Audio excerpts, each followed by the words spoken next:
அனைவருக்கும் வணக்கம். அப்படியே இணையறவங்க இணைஞ்சிட்டே இருக்கட்டும். இன்னைக்கு நம்ம போன வாரமே வந்து சகோதரி அறிமுகப்படுத்தியாச்சு, ராஜகுமாரி வெள்ளைசாமி தம்பதியினர். ரொம்ப அருமையா அவங்களுடைய பிள்ளை பேரை வந்து வீட்டில் அடைஞ்சு அந்த மகிழ்ச்சி நம்மளோட பகிர்ந்துக்க வந்திருக்காங்க. அவங்களோட அனுபவத்தை நம்ம கேட்போம். அதுக்கு முன்னாடி ஒரு மகிழ்ச்சியான விஷயம், நம்ம குழுவில் உள்ள சகோதரி அபிராமி இளவரசன் அவங்களுக்கு வந்து இந்த வாரம் வீட்டிலேயே ரொம்ப அழகான முறையில் வந்து பெண் குழந்தை பிறந்திருக்கிறா. இந்த மகிழ்ச்சியோட நம்ம வந்து இன்னைக்கு உள்ள கலந்துரையாடல் நம்ம ஆரம்பிக்கலாம். ராஜகுமாரி சொல்லுங்க. பேச ஆரம்பிங்கம்மா, ஆரம்பிங்க. உள்ள அனைத்து சகோதர சகோதரர்களுக்கு வணக்கம். எனக்கு பார்த்தீங்கன்னா 2 குழந்தைகள். முதல்ல பெண் குழந்தை, 2வது பையன். முதல் குழந்தை வந்து சிஹெச்ல தான் பிறந்தது, ஹாஸ்பிட்டல் மூலியமா தான் பிறந்தது. முதல் குழந்தை பார்த்தீங்கன்னா எல்லாரும் சொல்ல போனால் எதிர்பார்க்குற மாதிரி தான். சுயபிரசவம் என்பது எல்லாம் சுயபிரசவம் என்னன்னா தானா இயல்பா அதுதான் சுயபிரசவம் அப்படின்னு எதிர்பார்த்து தான் நான் எல்லாமே முறைப்படி எல்லாம் பண்ணிட்டு இருந்தேன். எல்லா தடுப்பூசி டேப்லெட் எல்லாம் எடுத்துக்கிட்டேன். தைராய்டு இருந்தது. எனக்கு சொல்லப்போனால் டேப்லெட் சாப்பிட்றது பிடிக்காது, அறவே பிடிக்காது. எப்படியாவது அவாய்ட் பண்ணணும்னு தான் நினைப்பேன். அதுலேயும் வேற தைராய்டு டேப்லெட் வேறு எடுத்துக்கணும். அப்புறம் நம்ம ப்ரெக்னென்சி அவங்களுக்கு கொடுக்குற இன்ஃபெக்ஷன் எடுத்துக்கணும், டேப்லெட் எடுத்துக்கணும், எல்லாம் எடுத்துக்கணும். இப்போ முடிஞ்ச அளவுக்கு கொஞ்சம் அவாய்ட் பண்ணி ஃபுல்லாக எடுத்துக்க மாட்டேன். கொஞ்சம் ஒரு மந்த்துக்கு கொடுக்குறாங்கன்னா பாதி வாங்கிக்குவேன், பாதி வாங்கி இது மாதிரி பாதியில் எடுத்துக்குவேன். அது மாதிரி தான் போயிட்டு இருந்தது. பாப்பா ஸ்கேன் ரிப்போர்ட்டு எல்லா ஸ்கேன் எடுத்தோம், எல்லா டெஸ்ட்டும் பண்ணோம். எல்லாமே நார்மல், எல்லாமே செக்கப் எல்லாம் எல்லாமே நார்மல். குழந்தை பாப்பா நல்லாயிருக்கு, பாப்பா நல்லாயிருக்கு, எல்லாம் பாப்பா நல்லாயிருக்குன்னு சொன்னாங்க. அதில் முதல் குழந்தை இல்லையா, கொஞ்சம் எல்லாம் இந்த மாதிரி எதிர்பார்க்குற மாதிரி தானே நம்மளும் எதிர்பார்ப்போம். முதல் குழந்தைனால ரொம்ப எதிர்பார்த்து சரி அப்படின்ட்டு ஆசையாக இது பண்ணோம். அது தடுப்பூசி எல்லாம் எடுத்துக்கிட்டு ப்ரெக்னென்சி டெலிவரி டேட்டு நெருங்கி வருது. டிசம்பர் 17 பாப்பா டேட்டு கொடுத்துருக்காங்க, டெலிவரி டேட்டு. டெலிவரி டேட்டு நெருங்குற டயத்தில் இன்னும் ரொம்ப எதிர்பார்ப்பு இருக்கும் இல்லையா. எல்லாம் சொல்லுவாங்கள்ல, சுயப்பிரசவம் ஈஸி, ஆப்ரேஷன் வந்து கஷ்டம் அப்படின்னு சொல்லுவாங்க. அதனால் சுயப்பிரசவம் அதிகமாக வேலை பார்த்தா சுயப்பிரசவம் ஆகும் அப்படின்னு சொன்னதுனால சுயப்பிரசவங்கிறது சரி, நம்மளுக்கு ஆப்ரேஷன் கஷ்டங்கிறாங்களே, சுயப்பிரசவம் அவங்க சொல்கிற மாதிரி இருக்கும், அவங்க சொல்கிற மாதிரினா நம்ம எதிர்பார்க்கலாம். நம்ம வந்து எதிர்பார்க்கறது வந்து சுயப்பிரசவங்கிறது தானாக இயல்பாக நடக்கும் அப்படின்னு நம்ம எதிர்பார்த்தோம். நான் எதிர்பார்த்தது. ஆனால் எனக்கு மற்றவங்க சொல்லலை சுயப்பிரசவங்கிறது இப்படி தான் இருக்கும் அப்படின்னு சொல்லியிருந்தா கண்டிப்பாக நான் ஹாஸ்பிட்டலோட நான் போயிருக்க மாட்டேன். அதான் நான் முடிவு எடுத்திருப்பேன். அப்போது சுயப்பிரசவம் இயல்பாக நடக்கும் அப்படின்னு எதிர்பார்த்து தான் அந்த டேட்டும் நெருங்கி வருது. கொஞ்சம் ஆவலாகவும் இருக்கேன். டேட்டு நெருங்கி சனிக்கிழமை ஈவினிங் நைட்டு 7 மணிக்கு 8 மணிக்கு பெயின் ஆகுது. நான் சொல்லலை. இது என்றைக்குமே நான் வந்து ஒரு இதுனா வீட்டில் சொல்லிட மாட்டேன், கொஞ்சம் வெயிட் பண்ணி நல்லா எடுத்தேன். வலி வந்தோடனே உடனே போகக்கூடாது, கொஞ்சம் வெயிட் பண்ணி போகணும் அப்படிம்பாங்க. அதனால வெயிட் பண்ணேன். எல்லாம் வீட்டில் உள்ளவங்களாம் நோட் பண்ண ஆரம்பிச்சிட்டாங்க. நோட் பண்ணி அவங்களாவே எல்லாம் பேக்கிங் பண்ணி எல்லாம் ரெடி பண்ண ஆரம்பிச்சிட்டாங்க. இல்லை நான் வரல, இருக்கேன் அப்படின்ட்டு நானும் கொஞ்சம் பெயினை கொஞ்சம் என்ன முடிஞ்ச அளவு நான் வந்து தாங்கிட்டு இருக்கேன். அதுக்கு மேலே நான் வெயிட் பண்ணாலும் அவங்க வெயிட் பண்ணலை. கூட்டிகிட்டு போகிறாங்க, சீக்கிரத்துக்கு கூட்டிகிட்டு போகிறாங்க. நம்மளுக்கு சுயப்பிரசவம் தான் ஆகும் அப்படின்ட்டு எதிர்பார்த்து சீக்கிரத்துக்குள்ள அடி எடுத்து கொஞ்சம் வச்சுட்டு அவங்க அவங்க பேசுகிற விதமே வேறு விதமாக இருந்தது. பேசுகிற விதமே வேறு விதமாக எனக்கு தெரிஞ்சது. அதுலேயே கொஞ்சம் சரி, அது நிறைய பேர் கேஸ் பார்க்குறாங்க போல இருக்குது, அதனால தான் அப்படி நடந்துக்கிறாங்க அப்படின்ட்டு நான் கொஞ்சம் இருந்தேன். அப்புறம் பெயின் ஆக டெலிவரி பெயின் வந்து அதிகமாக நான் வந்து அதிகம் எதிர்பார்த்தேன். நம்மளுக்கு குழந்தை பிறக்க போது நம்ம பாப்பா பார்க்க போகிறோம், எப்படி இருக்குன்னு அது ஆவல் எதிர்பார்த்ததை விட நேரம் ஆக ஆக அவங்க நம்மளுக்கு வந்து ட்ரீட் பண்ணுற விதமே எனக்கு வந்து நான் எதிர்பார்த்ததை விட நான் எதிர்பார்த்து போனது நம்ம வேற, அவங்க ட்ரீட்மெண்ட் பண்ணுற விதத்தை பார்க்கையிலே எனக்கு அப்படியே ஆப்போசிட்டாகவே நான் பாதி நொறுங்கிட்டேன். அந்த இடத்துல என்னை ஒரு பொம்மை மாதிரி என்னை வந்து அவங்க நடத்துகிறாங்க. நம்ம சொல்கிறது வந்து நம்ம அதை கேட்குறதும் இல்லை, நம்மளை அந்த விதமாக தான் நம்மளை நடத்துனாங்க. நான் வந்து சுயப்பிரசவம் வந்து இயல்பாக நடக்கும் அப்படின்னு எதிர்பார்த்ததை விட அது எனக்கு நடந்தது பார்த்திங்கன்னா, அது வந்து நான் வந்து சுயப்பிரசவம்னு சொல்ல மாட்டேன், அது வந்து ஆப்ரேஷன் தான். ஆப்ரேஷன் மாரி தான் நடந்தது. அது முன்கூட்டியே எனக்கு இப்படி யாரும் சொல்லல. அந்த பெரியவங்க இதெல்லாம் சொல்றாங்க பார்த்தீங்களா? நல்ல வேலை பார்த்தா சீப்பிரசவம் ஆகும் அப்படின்னு சொல்றாங்க. ஹாஸ்பிட்டல்ல இப்படி பண்ணுவாங்க, சீப்பிரசவம்னா இப்படிதான் நடக்கும் அப்படின்னு அத நமக்கு யாரும் சொல்றதில்ல. ஏன்னா நம்ம பயப்படுவோமா என்னன்னு தெரியல. இப்படி நடக்கும் அப்படின்னு சொல்றதில்ல. அப்படின்ட்டு ஞாயிற்றுக்கிழமை விடியற்காலம் 5 மணிக்கு பிறக்குறாங்க பாப்பா. ஏன் பிறக்குறாங்கன்னா எப்படி அது வந்து ஆப்ரேஷன் மாரி தான். ஒரு பொம்மை மாரி தான் என்னைய ட்ரீட் பண்றா. நான் வந்து அப்படியே பிரம்ம பிடிச்ச மாரி ஆயிட்டேன் அந்த இடத்துல. பிரம்ம பிடிச்ச மாரி ஆயிட்டேன். அழகான பெண் குழந்தை பிறந்திருக்காங்க. அந்த அழகான பெண் குழந்தை பிறந்திருக்காங்க. பெண் குழந்தை பிறந்து அந்த சந்தோஷத்த அனுபவிக்கிற ஒரு மண் அந்த ரொம்ப சந்தோஷமா இருக்கணும் அந்த நேரத்துல. சந்தோஷத்த அனுபவிக்கிறதோட எனக்கு கண்டிப்பா நான் படவே இல்ல அந்த இடத்துல. அவங்க என்னை நடத்தின விதம் அப்படி இருந்தது. அதுல பாதி நான் வந்து சுத்தமாவே நான் நொறுங்கிட்டேன். அவ்வளோ கஷ்டப்படுத்தி, சிரமப்படுத்தி நம்ம நம்மள வந்து நம்ம ஒரு மனுஷியாவே அந்த இடத்துல நம்மள ஒரு மனுஷியாவே நம்ம பார்க்கல. ஏதோ ஒரு ஒரு ஆடு மாடோட அது ஒரு இயல்பா அது வந்து தானா இதாகும். ஒரு எனக்கு ஒரு அருவருப்பம் ஆயிடுச்சு அவ பண்ற விதத்தெல்லாம் பார்த்து. அந்த இடத்துல குழந்தை பிறக்குது. குழந்தை பிறந்து அழுதுகிட்டே இருக்கு. அழகா இருக்காங்க, அழுதுகிட்டே இருக்காங்க. எல்லா இதுலையும் பெட் எல்லாம் மாத்தி போயிட்டேன். அழுதுகிட்டே இருக்கு. ஃபீட் பண்ண மாட்டுது. ஏன்னு தெரியல. ஆனா இப்ப பக்கத்துல உள்ள குழந்தைங்க எல்லாமே ஃபீட் பண்ணுது. நல்லா இருக்காங்க. சுத்த நேரம் அழுதாலும் தூங்குறாங்க. ஆனா பாப்பா கண்டினியூவா அழுதுகிட்டே இருக்கு. ஆனா ஃபீட் பண்ண மாட்டுது. என் கூட என் சிஸ்டர் இருக்காங்க. அவங்க தான் ஹெல்ப்புக்கு இருந்தாங்க. நான் பக்கத்துல கேட்குறேன் எல்லார்ட்டையும். உங்க பாப்பா ஃபீட் பண்றாங்களா? ஃபீட் பண்றாங்க. நல்லா ஃபீட் பண்றாங்க. ஆனா பாப்பா ஃபீட் பண்ணல. ஏன்னா நமக்கு தெரியல. இது வந்து பேபி டாக்டர்கிட்ட காமிச்சா முதல்ல அப்படித்தான் இருக்கும். உடனே உனக்கு எல்லாமே உனக்கு தெரியுமா? உனக்கு எல்லாமே வந்து எடுத்து புரியுமா? குழந்தைன்னா அப்படித்தான் இருக்கும். வெயிட் பண்ணு, வெயிட் பண்ணு அப்படிங்கிறாங்க. வெயிட் பண்ண முடியல. ரொம்ப அழுதுகிட்டே இருக்காங்க. சரின்ட்டு என் சிஸ்டர் என்னோட இருந்தவங்க வந்து டாக்டரை கூட்டிகிட்டு போகிறாங்க. கூட்டிகிட்டு போயிட்டு இந்த மாதிரி பாப்பா அழுதுகிட்டே இருக்கு, என்னன்னு தெரில அப்படின்னு சொல்கிறாங்க. அவங்க வந்து ஒரு ஒரு விதமாக பேசுகிறாங்க. உனக்கு இப்போ உனக்கு அழுகாமல் இருக்குமா, இல்லை திறந்து அழுதுகிட்டு இருக்கு அப்படின்னு சொல்கிறாங்க. சரின்னு அக்கா மராட்டி ரிட்டன் கொண்டு வந்து அழுகையில் அக்கா கவனிக்கிறாங்க. பாப்பா நல்லா வாய் விட்டு அழுகையில் கவனிக்கிறாங்க. உள்தாடை, அதாவது உள்நாக்கு வந்து இல்லாமல் ஓப்பனாக, அதாவது ஓப்பனாக பிளெயினாக இருக்கிறத கவனிக்கிறாங்க. கவனிச்சுட்டு ரிட்டன் திருப்பி போகிறாங்க. இல்லை பாப்பாவுக்கு வந்து வாய் வந்து உள்நாக்கு இல்லாத மாதிரி எனக்கு தெரியுது, ஒரே இதாக இருக்குது, சமமாக இருக்குது அப்படின்னு சொன்னோன்னே மறுபடியும் பேசுகிறாங்க. குழந்தை பிறந்தோன்னே உனக்கு எல்லாம் தெரியுமா? சின்ன குழந்தை, அது உனக்கு எப்படி தெரியும்? போ அப்படின்ட்டு ஒரு 2 சிஸ்டர் வந்து பேசுகிறாங்க. அந்த இடத்துல பாப்பா வந்து அழ ஆரம்பிக்கிறாங்க. அழ ஆரம்பித்தோடனே அவங்களும் கவனிக்கிறாங்க. அப்புறம் கவனிச்சுட்டு அவளே நில்லுமா, சரி நின்று பார்ப்போம், அப்படி தான் இருக்குது அப்படின்னு சொல்லிட்டு அதை கவனிக்கிறாங்க. கவனித்த பிறகு அவங்களும் பார்க்குறாங்க. ஆமாம் அப்படி தான் இருக்குது அப்படின்ட்டு பேபி டாக்டர் அனுப்பிச்சிடுறாங்க. எனக்கு என்னென்னா, நம்ம வந்து கன்சீவாக இருக்கையில் எல்லா டேப்லெட் எடுத்துக்கிறோம், எல்லா ட்ரீட்மெண்ட் எடுத்துக்கிறோம், எல்லாம் நல்லா இருக்குது. டாக்டர் வந்து எல்லாம் நல்லா இருக்குது, எல்லாம் நல்லா இருக்குது அப்படின்னு தான் சொல்கிறாங்க. அதுலேயே கொஞ்சம் சந்தோஷமாக தான் நம்ம வந்து குழந்தை பெறதுக்கு ரெடி ஆகிறோம். ஆனா எப்படி திடீர்னு எனக்கு வந்து இந்த இடையில இது இப்படி ஆனது அப்படிங்கிறது, நான் வந்து சுத்தமா அந்த அவங்க டெலிவரி நடத்தின விதம் வந்து நம்மளுக்கு சுத்தமா தான் இருந்தது. பத்தாததுக்கு இந்த உள்நாக்கு இல்லைன்னு சொன்ன பார்த்தீங்களா, பேபி டாக்டர் அனுப்புறாங்க. பேபி டாக்டரும் நம்மளை பார்க்குறாங்க, குழந்தைய பார்க்குறாங்க. குழந்தைய பார்த்துட்டு ஆமாம் அப்படி தான் இருக்கு, உள்நாக்கு இல்லை, மேலே பிளேனா ஓட்டை இருக்கு, உள்நாக்கள் இருக்கிற இடத்துல உள்நாக்கு இல்லாமல் மேலே ஓட்டை இருக்கு, குழந்தைய பார்த்து தான் ட்ரீட் பண்ணணும். இப்போ குழந்தை பாலே எடுத்துக்கல, அழுதுகிட்டே இருக்காங்க.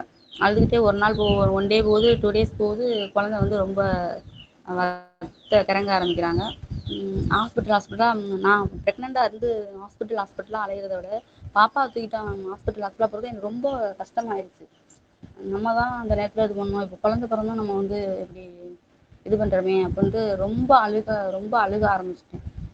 வீட்டுக்கு குழந்தை பிறந்து வீட்டுக்கு எல்லா அட்வைஸ் எல்லாம் பண்ணுறாங்க, இப்படி இருக்கணும் அப்படி இருக்கணும் அப்படி நடத்தணும் அப்படின்னு சொல்லி அனுப்பிச்சுறாங்க வீட்டுக்கு. வீட்டுக்கு போன பிறகு குழந்தை வந்து பால் குடிக்கும்போது அப்படியே மேலே ஏறிடும்.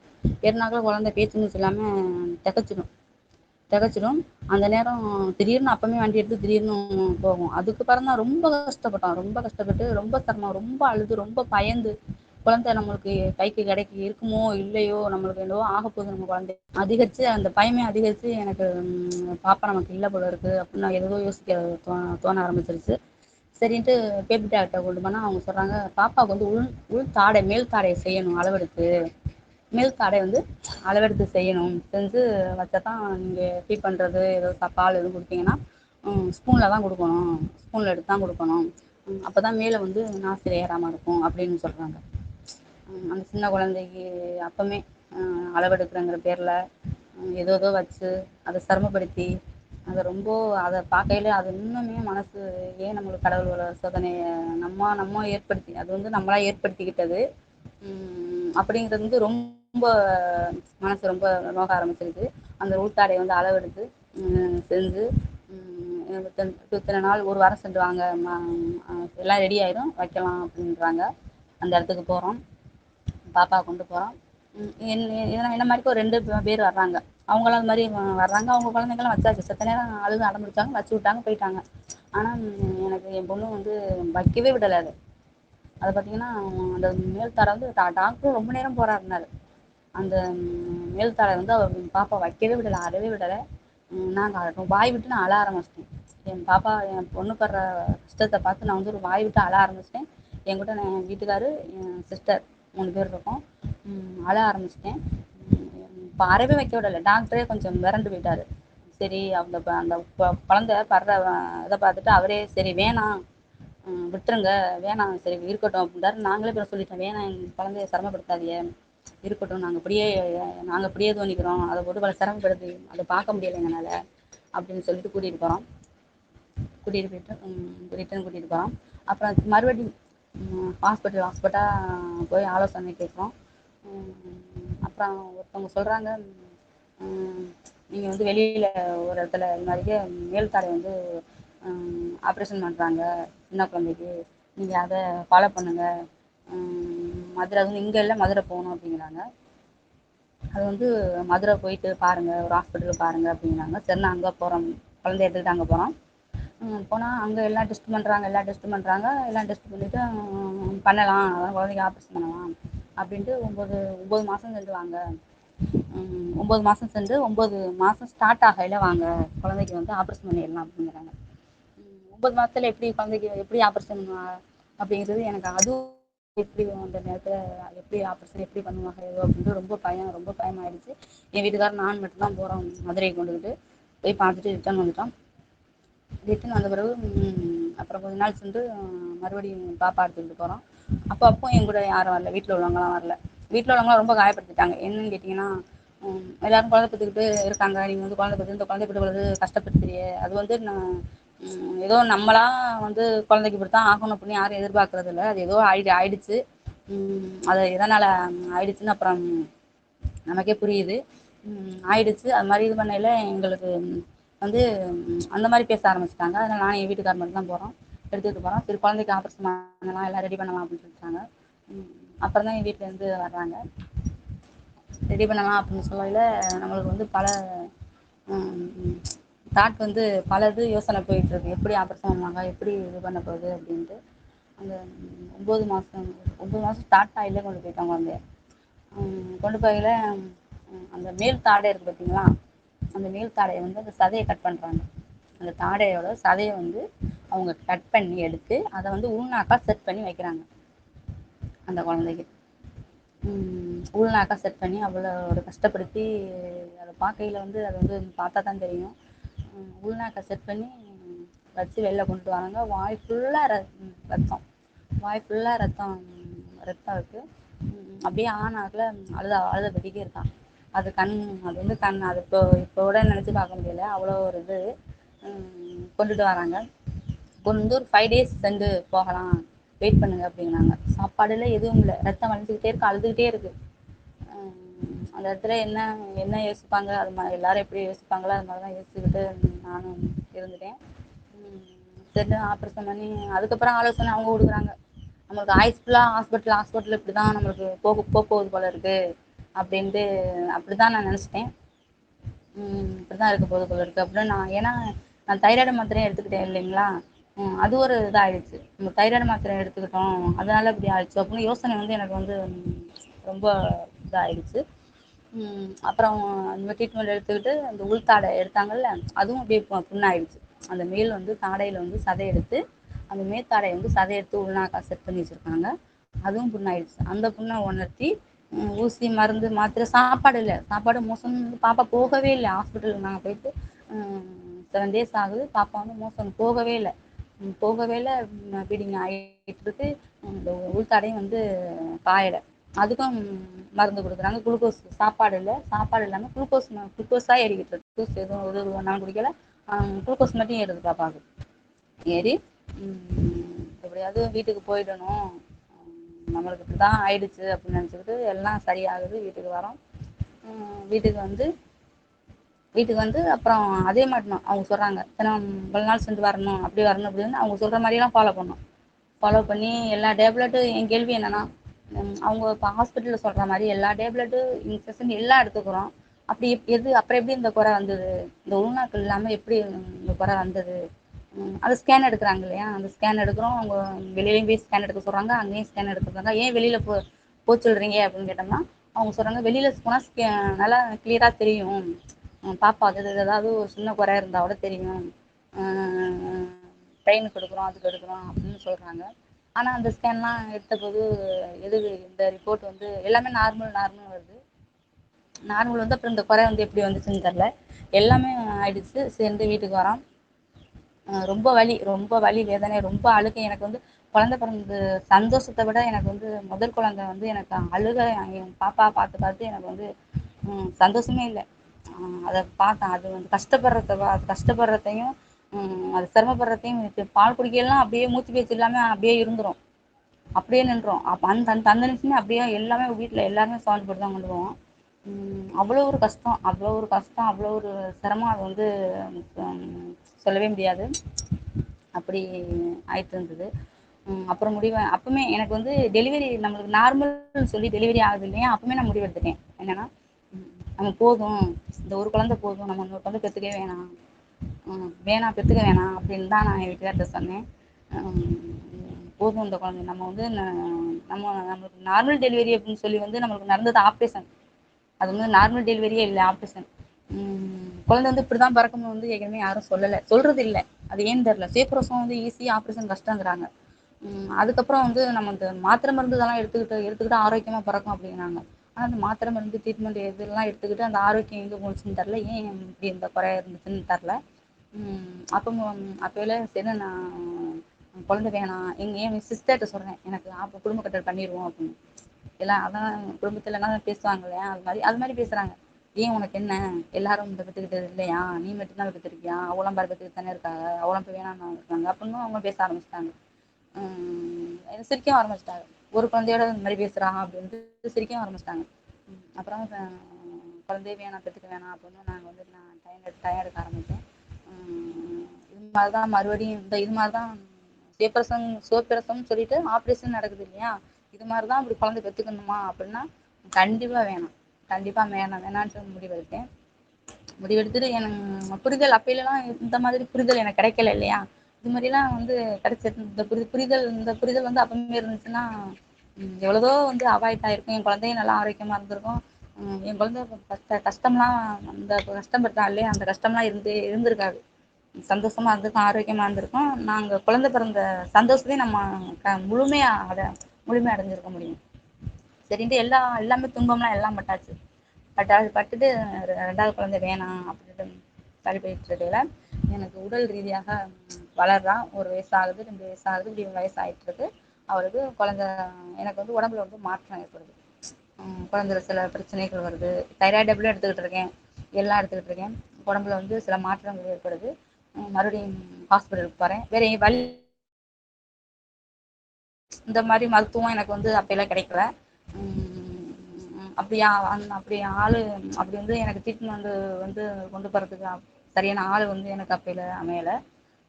ஹாஸ்பிட்டல் தானே போயாகணும், ஹாஸ்பிட்டல் தான் போகணும், ஹாஸ்பிட்டலில் போய் தான் நம்ம வந்து இது பண்ண முடியும் அப்படின்ட்டு மாற்றத்தினால ஹாஸ்பிட்டல் போகிறேன். தைராய்டு டெஸ்ட் எடுக்க போகிறேன்.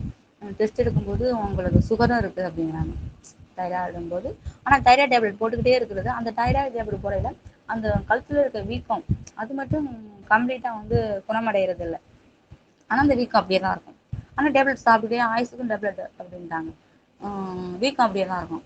சரின்ட்டு போகிறோம், நம்ம தைராய்டு டெஸ்ட் பண்ண போகிறோம், சுகர் அப்படின்ட்டாங்க. உங்களுக்கு சுகர் தொந்தரவும் இருக்குது அப்படின்னா பாதி ஆள் வந்து சுக்குநூறாக உடஞ்ச மாதிரி ரொம்ப அப்படியே பிரம பிடிச்ச மாதிரி இருந்தேன். மறுபடியும் நம்ம வந்து இந்த தைராய்டு டேப்லெட் போடுறதுக்கே எனக்கு ரொம்ப சிரமமாக இருக்கும்.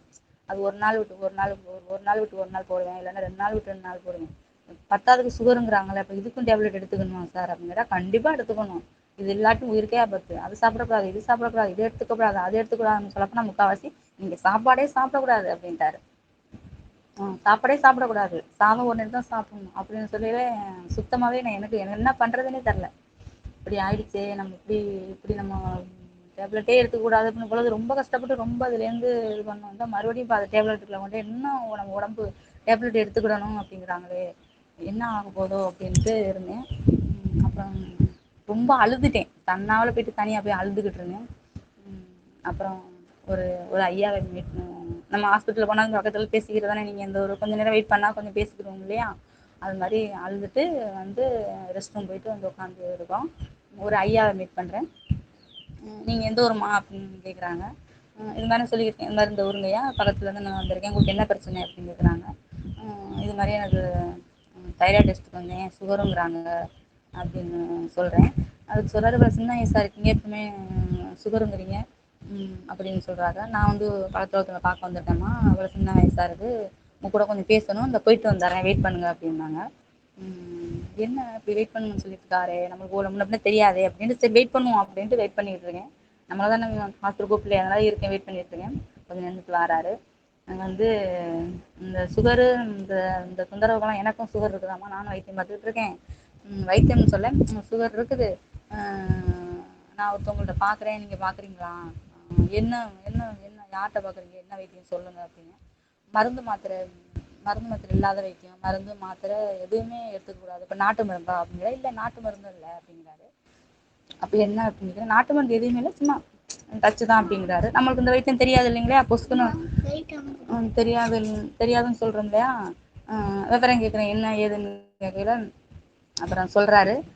எனக்கு அப்படியே கடவுளே வந்து அந்த நேரத்தில் எனக்கு அவ்வளோ ஒரு சந்தோஷமாக இருந்துச்சு. இதை தாயே நான் ரொம்ப நாளாக எதிர்பார்த்து இருந்தேன், சொல்லுங்கள், நான் எவ்வளோ ஒரு இதாக இருந்தாலும் நான் எவ்வளோ பத்தியம் இதாக இருந்தாலும் நான் வந்து எடுத்துக்கிறேன் எல்லாத்தையும். இதுக்கு பத்தியம் சிரிச்சுட்டு, இதெல்லாம் பத்தியம்லாம் இல்லைம்மா, நான் இது சொல்லப்போனால் வந்து நான் ஹாஸ்பிட்டல் போயிருக்கேன் இல்லையா, அதுக்கு ஆப்போசிட்லேயே அந்த அக்குபஞ்சர்ங்கிறவங்க பார்த்துக்கிட்டு இருக்காங்க. நான் பார்க்குற ஹாஸ்பிட்டல் ஆப்போசிட்லேயே பார்க்குறாங்க. அது எங்கேலாம் இல்லை, எங்களுக்குள்ளே தான் வாங்க அப்படின்னு கூட்டி போகிறாங்க. வெளியில் கூட்டி போயிட்டு இந்த இது இல்லைம்மா,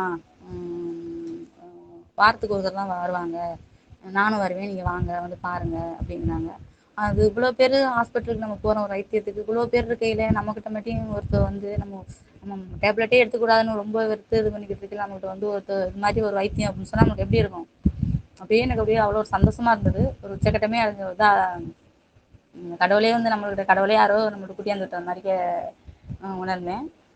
சரின்ட்டு அவங்க சொல்கிறாங்க, வியாழக்கிழமை மாமா வருவாங்க, நீங்கள் வாங்க அப்படின்ட்டு என் நம்பர் அவங்க எடுத்துக்கிட்டாங்க. சரி, நான் ஒரு நம்பர் நான் வாங்கிட்டு, சரிங்க ஐயா கண்டிப்பாக நான் வரேன், நான் எடுத்துக்கிறேன், நான் இதுதான் ரொம்ப நாளாக எதிர்பார்த்துக்கிட்டு இருந்தேன், இது மாதிரி யாருக்கும் வைத்தியம் கிடச்சிடாதான், நான் வந்து டேப்லெட் மருந்து எனக்கு என்னை பொறுத்த வரைக்கும் இந்த மருந்து மாத்திரையை நம்ம விட்டு ரிலீஃப் ஆக மாட்டோமா, வெளில வர மாட்டோமா அப்படின்ட்டு நான் வந்து எதிர்பார்த்துக்கிட்டு இருந்தேன். அதே மாதிரி அவனு சொன்னோன்னே ரொம்ப ஆவலாயிட்டேன். சரி அப்படின்ட்டு வியாழக்கிழமை வராங்க. சரி, நான் அவங்க கூட்டிகிட்டு போகிறாங்க, 12 மணிக்கு தான் பார்ப்பாங்க அப்படிங்கிறாங்க. அவங்க முத போகிறேன் இல்லையா, போயிட்டு நான் போகலை, அங்கே இருந்து ஒரு இடத்துக்கு போனால் வந்து நம்ம டக்குன்னு போயிட்டு இது பண்ணிட்டு வர்றது இல்லையா, அங்கேருந்து நம்ம அவங்கள்ட்ட பேசுறது, நம்மளுக்கு ஒரு புரிதல் வேணும்ல, நம்ம புரிஞ்சுக்கிட்டு நம்ம வந்து எதாக இருந்தாலும் ஒரு புரிஞ்சுக்கிட்டு தானே இறங்கணும் அப்படின்ட்டு அங்கே போகிறேன். ஒரு அன்னைக்கு ஃபுல்லாக இருக்கேன், அங்கே ஃபுல்லாக இருக்கேன். வர்றவங்கள்ட்டலாம் நான் பேசுகிறேன், நீங்கள் என்ன பிரச்சனைனால வர்றீங்க, உங்களுக்கு எவ்வளோ நாளாக இந்த உங்கள்ட்ட பார்க்குறீங்க அப்படின்னு பேசுகிறேன். அவங்க சொல்கிறாங்க இந்த பிரச்சனை என்னன்னு சொல்கிறாங்க. எல்லாம் சரியாயிருக்கு, எல்லாமே சரியாச்சுன்னு தான் சொல்கிறாங்க. ஒருத்தவங்க கூட ஆப்போசிட்டாக சொல்லலை, எல்லாமே நெகட்டிவாக சொல்லலை, நெகட்டிவாகவே சொல்லலை, எல்லாமே நான் எதிர்பார்க்குற மாதிரி தான் சொன்னாங்க. எல்லாம் சரியாகுமா அப்படின்னாங்க. டேப்லெட் எதுவும் இல்லை, பால் மட்டும் எடுத்துக்கூடாது அப்படின்னாங்க. சரி அப்படின்ட்டு அவங்கள்ட்ட ஆலோசனை கேட்குறேன். அன்னைக்கு ஃபுல்லா இருக்கேன். எல்லாரோடையும் பேசுறேன். ஆலோசனை கேட்குறேன். சரி சரி சரி இப்போ உங்கள்ட்டயே எடுத்துக்கலாம் அப்படின்ட்டு. இவ்வளோ பேர் வர்றாங்க. உங்களுக்கெல்லாம் சரியால நம்ம இத தான் நம்ம எதிர்பார்த்துக்கிட்டு இருந்தோம் இல்லையா? அவளோட நான் வந்து அதிகமா இது பண்ண ஆரம்பிச்சுட்டேன். சரின்னு அவங்க ஒரு புக் குடுக்குறாங்க. அத படிக்கிறேன். புரிதல் வருது. சரி இப்படிதான் அப்படின்ட்டு. சரி வெயிட் பண்ணலாம் அப்படின்னு அந்த ட்ரீட்மெண்ட் எடுத்துக்கிறேன். கொஞ்சம் உடம்புல உள்ள கொஞ்சம் பிரச்சனை வந்து நாளுக்கு நாள் நாளாக நாளாக கொஞ்சம் டைம் எடுக்கும் இல்லையா? நம்ம வந்து உடனே அவசரப்படக்கூடாது. உங்கள்ட்ட கேட்குறேன். சாரும் எனக்கு வந்து ஆலோசனை சொல்றாங்க. சரி நாளாக நாளாக எனக்கு வந்து உடம்பு வந்து நான் கொஞ்சம் கியூர் ஆகுற மாரி தெரியுது. கியூர் ஆகி நார்மலுக்கு வருது. டேப்லெட்லாம் விட்டுட்டேன். தைராய்டு டேப்லெட்டு, சுகர்ன்னு சொன்னாங்க இல்லையா? சுகர் டேப்லெட்டு, தைராய்டு டேப்லெட் எல்லாம் விட்டுட்டேன். அவங்க சொல்ற மாரிக்கே அவங்க சொன்ன விதத்த ஃபாலோ பண்ணி வர்றேன். வரையில அந்த ஃபாலோ பண்ணிக்கிட்டு இருக்கிறேன். என் வீட்டுக்காரர் ஏதோ வெளியில விடுறாங்க. சரின்ட்டு திடீர்னு அப்புறம் ஃபாலோ பண்ணிட்டு வரேன். என் பொண்ணுக்கு 8 வயசு. அப்புறம் கன்சீவா இருக்கேன். அப்போ எனக்கு அப்போ டக்குன்னு நான் வந்து பண்ணல. சரின்ட்டு கொஞ்சம் நாள் ஆனுச்சு. அப்புறம் நானே கொஞ்சம் நாள் ஆயிட்டு தான் செகண்ட் ரொம்ப ரொம்ப லேட்டு தள்ளி போட்டது. இந்த மாரி வைத்தியம் டேப்லெட்டே போக்கூடாது. டேபிள் சைடு போகவே கூடாது. அப்புறம் தான் நம்ம வந்து செகண்ட் 2வது குழந்தைக்கு வந்து நம்ம பேசணும். அத பத்தியே பேசணும் அப்படின்னு நினைச்சுக்கிட்டு இருந்தேன். இந்த வைத்தியமும் கிட்டத்தட்ட ஒரு வருஷம் பார்த்துருக்கேன். ஏதோ தொந்தரவு வந்தா போய் பார்ப்பேன், சார பார்ப்பேன் அவ்வளோதான். அதோட வந்துருவேன். ஆனா மருந்து மாத்திரை எதுவுமே இல்ல. கொஞ்சம் கியூர் ஆகிட்டு இருக்கு. நல்லா இருக்கு. எனக்கு நல்லா தெரியுது. உடம்பு நம்ம நம்ம சொல்றபடி இது பண்ணுது. நம்ம உடம்பு நம்ம நம்ம உடம்பு எப்படின்னு நமக்கு தெரியும் இல்லையா? அப்படின்ட்டு கொஞ்சம் நல்லா கியூர் ஆகுது தெரியுது எனக்கு. அப்புறம் நான் கன்சீவா இருக்கேன். கன்சீவா இருந்து அப்புறம் நான் வந்து கேட்குறேன் சார்ட்ட போய் நான் வைத்தியம் பார்க்குறேன் இல்லையா? அவங்கள்ட்ட போய் கேட்குறேன். டேப்லெட்லாம் விட்டு ரொம்ப நாளாச்சு. ரொம்ப நாளாச்சு கேப் ஆயிடுச்சு. ரொம்ப நாளாச்சு. அப்புறம் சார்ட்ட போய் கேட்குறேன். சார் இது மாதிரி நான் கன்சீவா இருக்கேன் சார். இந்த ட்ரீட்மெண்ட் வந்து தொடர்ந்து எடுத்துக்கலாமா அப்படின்னு கேட்குறேன். அவங்க சொல்கிறாங்க எடுத்துக்கலாமா, அதை பற்றி ஒன்றும் பிரச்சனை இல்லை, தொந்தரவாக இருந்தால் வாங்க அப்படிங்கிறாங்க. சரின்ட்டு விட்டுட்டேன், இருந்துட்டேன். சரி எதுவும் தொந்தரவாக இருந்தால் வாங்க, இது ஒன்றும் பிரச்சனை இல்லை, நீங்கள் வந்து டேப்லெட் தானே எடுத்துக்க வேணாம், டேப்லெட் நீங்கள் எப்போ நார்மலாக இருங்க, எதுவும் தொந்தரவு இருந்தால் வாங்க அப்படிங்கிறாங்க. சரின்ட்டு அவங்க சொன்ன மாதிரி அவங்க சொன்னதை ஃபாலோ பண்ணோம்.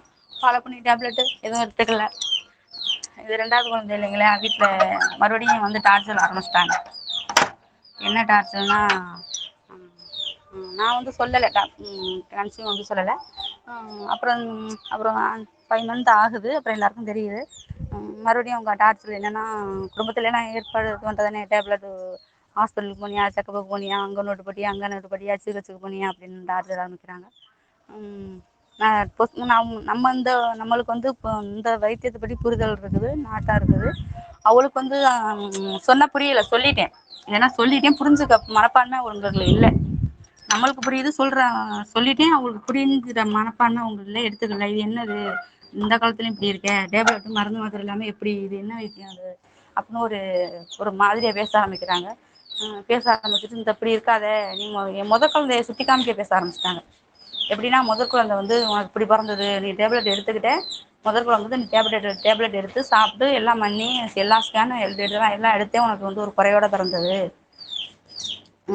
நீ வந்து இப்போ டேப்லெட் எடுத்துக்காமல் இருந்தீங்கன்னா ஏதாவது ஆகும், ஏதாவது ஆச்சுன்னா அப்படின்னு என்ன ரொம்ப பயமுறுத்துறாங்க. ஆனால் என் உள்மனசு மட்டும் சொல்லுது, எல்லாம் நல்லபடியாக நடக்கும் அப்படின்ட்டு. எல்லாம் நல்லபடியாக நடக்கும் அப்படின்னு உள்மனசு சொல்லுது. என் வீட்டுக்காரர் சப்போர்ட் பண்ண ஆரம்பிச்சாங்க. எனக்கு என் வீட்டுக்காரர் சப்போர்ட்டாக இருந்தாங்க. உனக்கு என்ன தோணுதோ நீ அதுபடி இரு.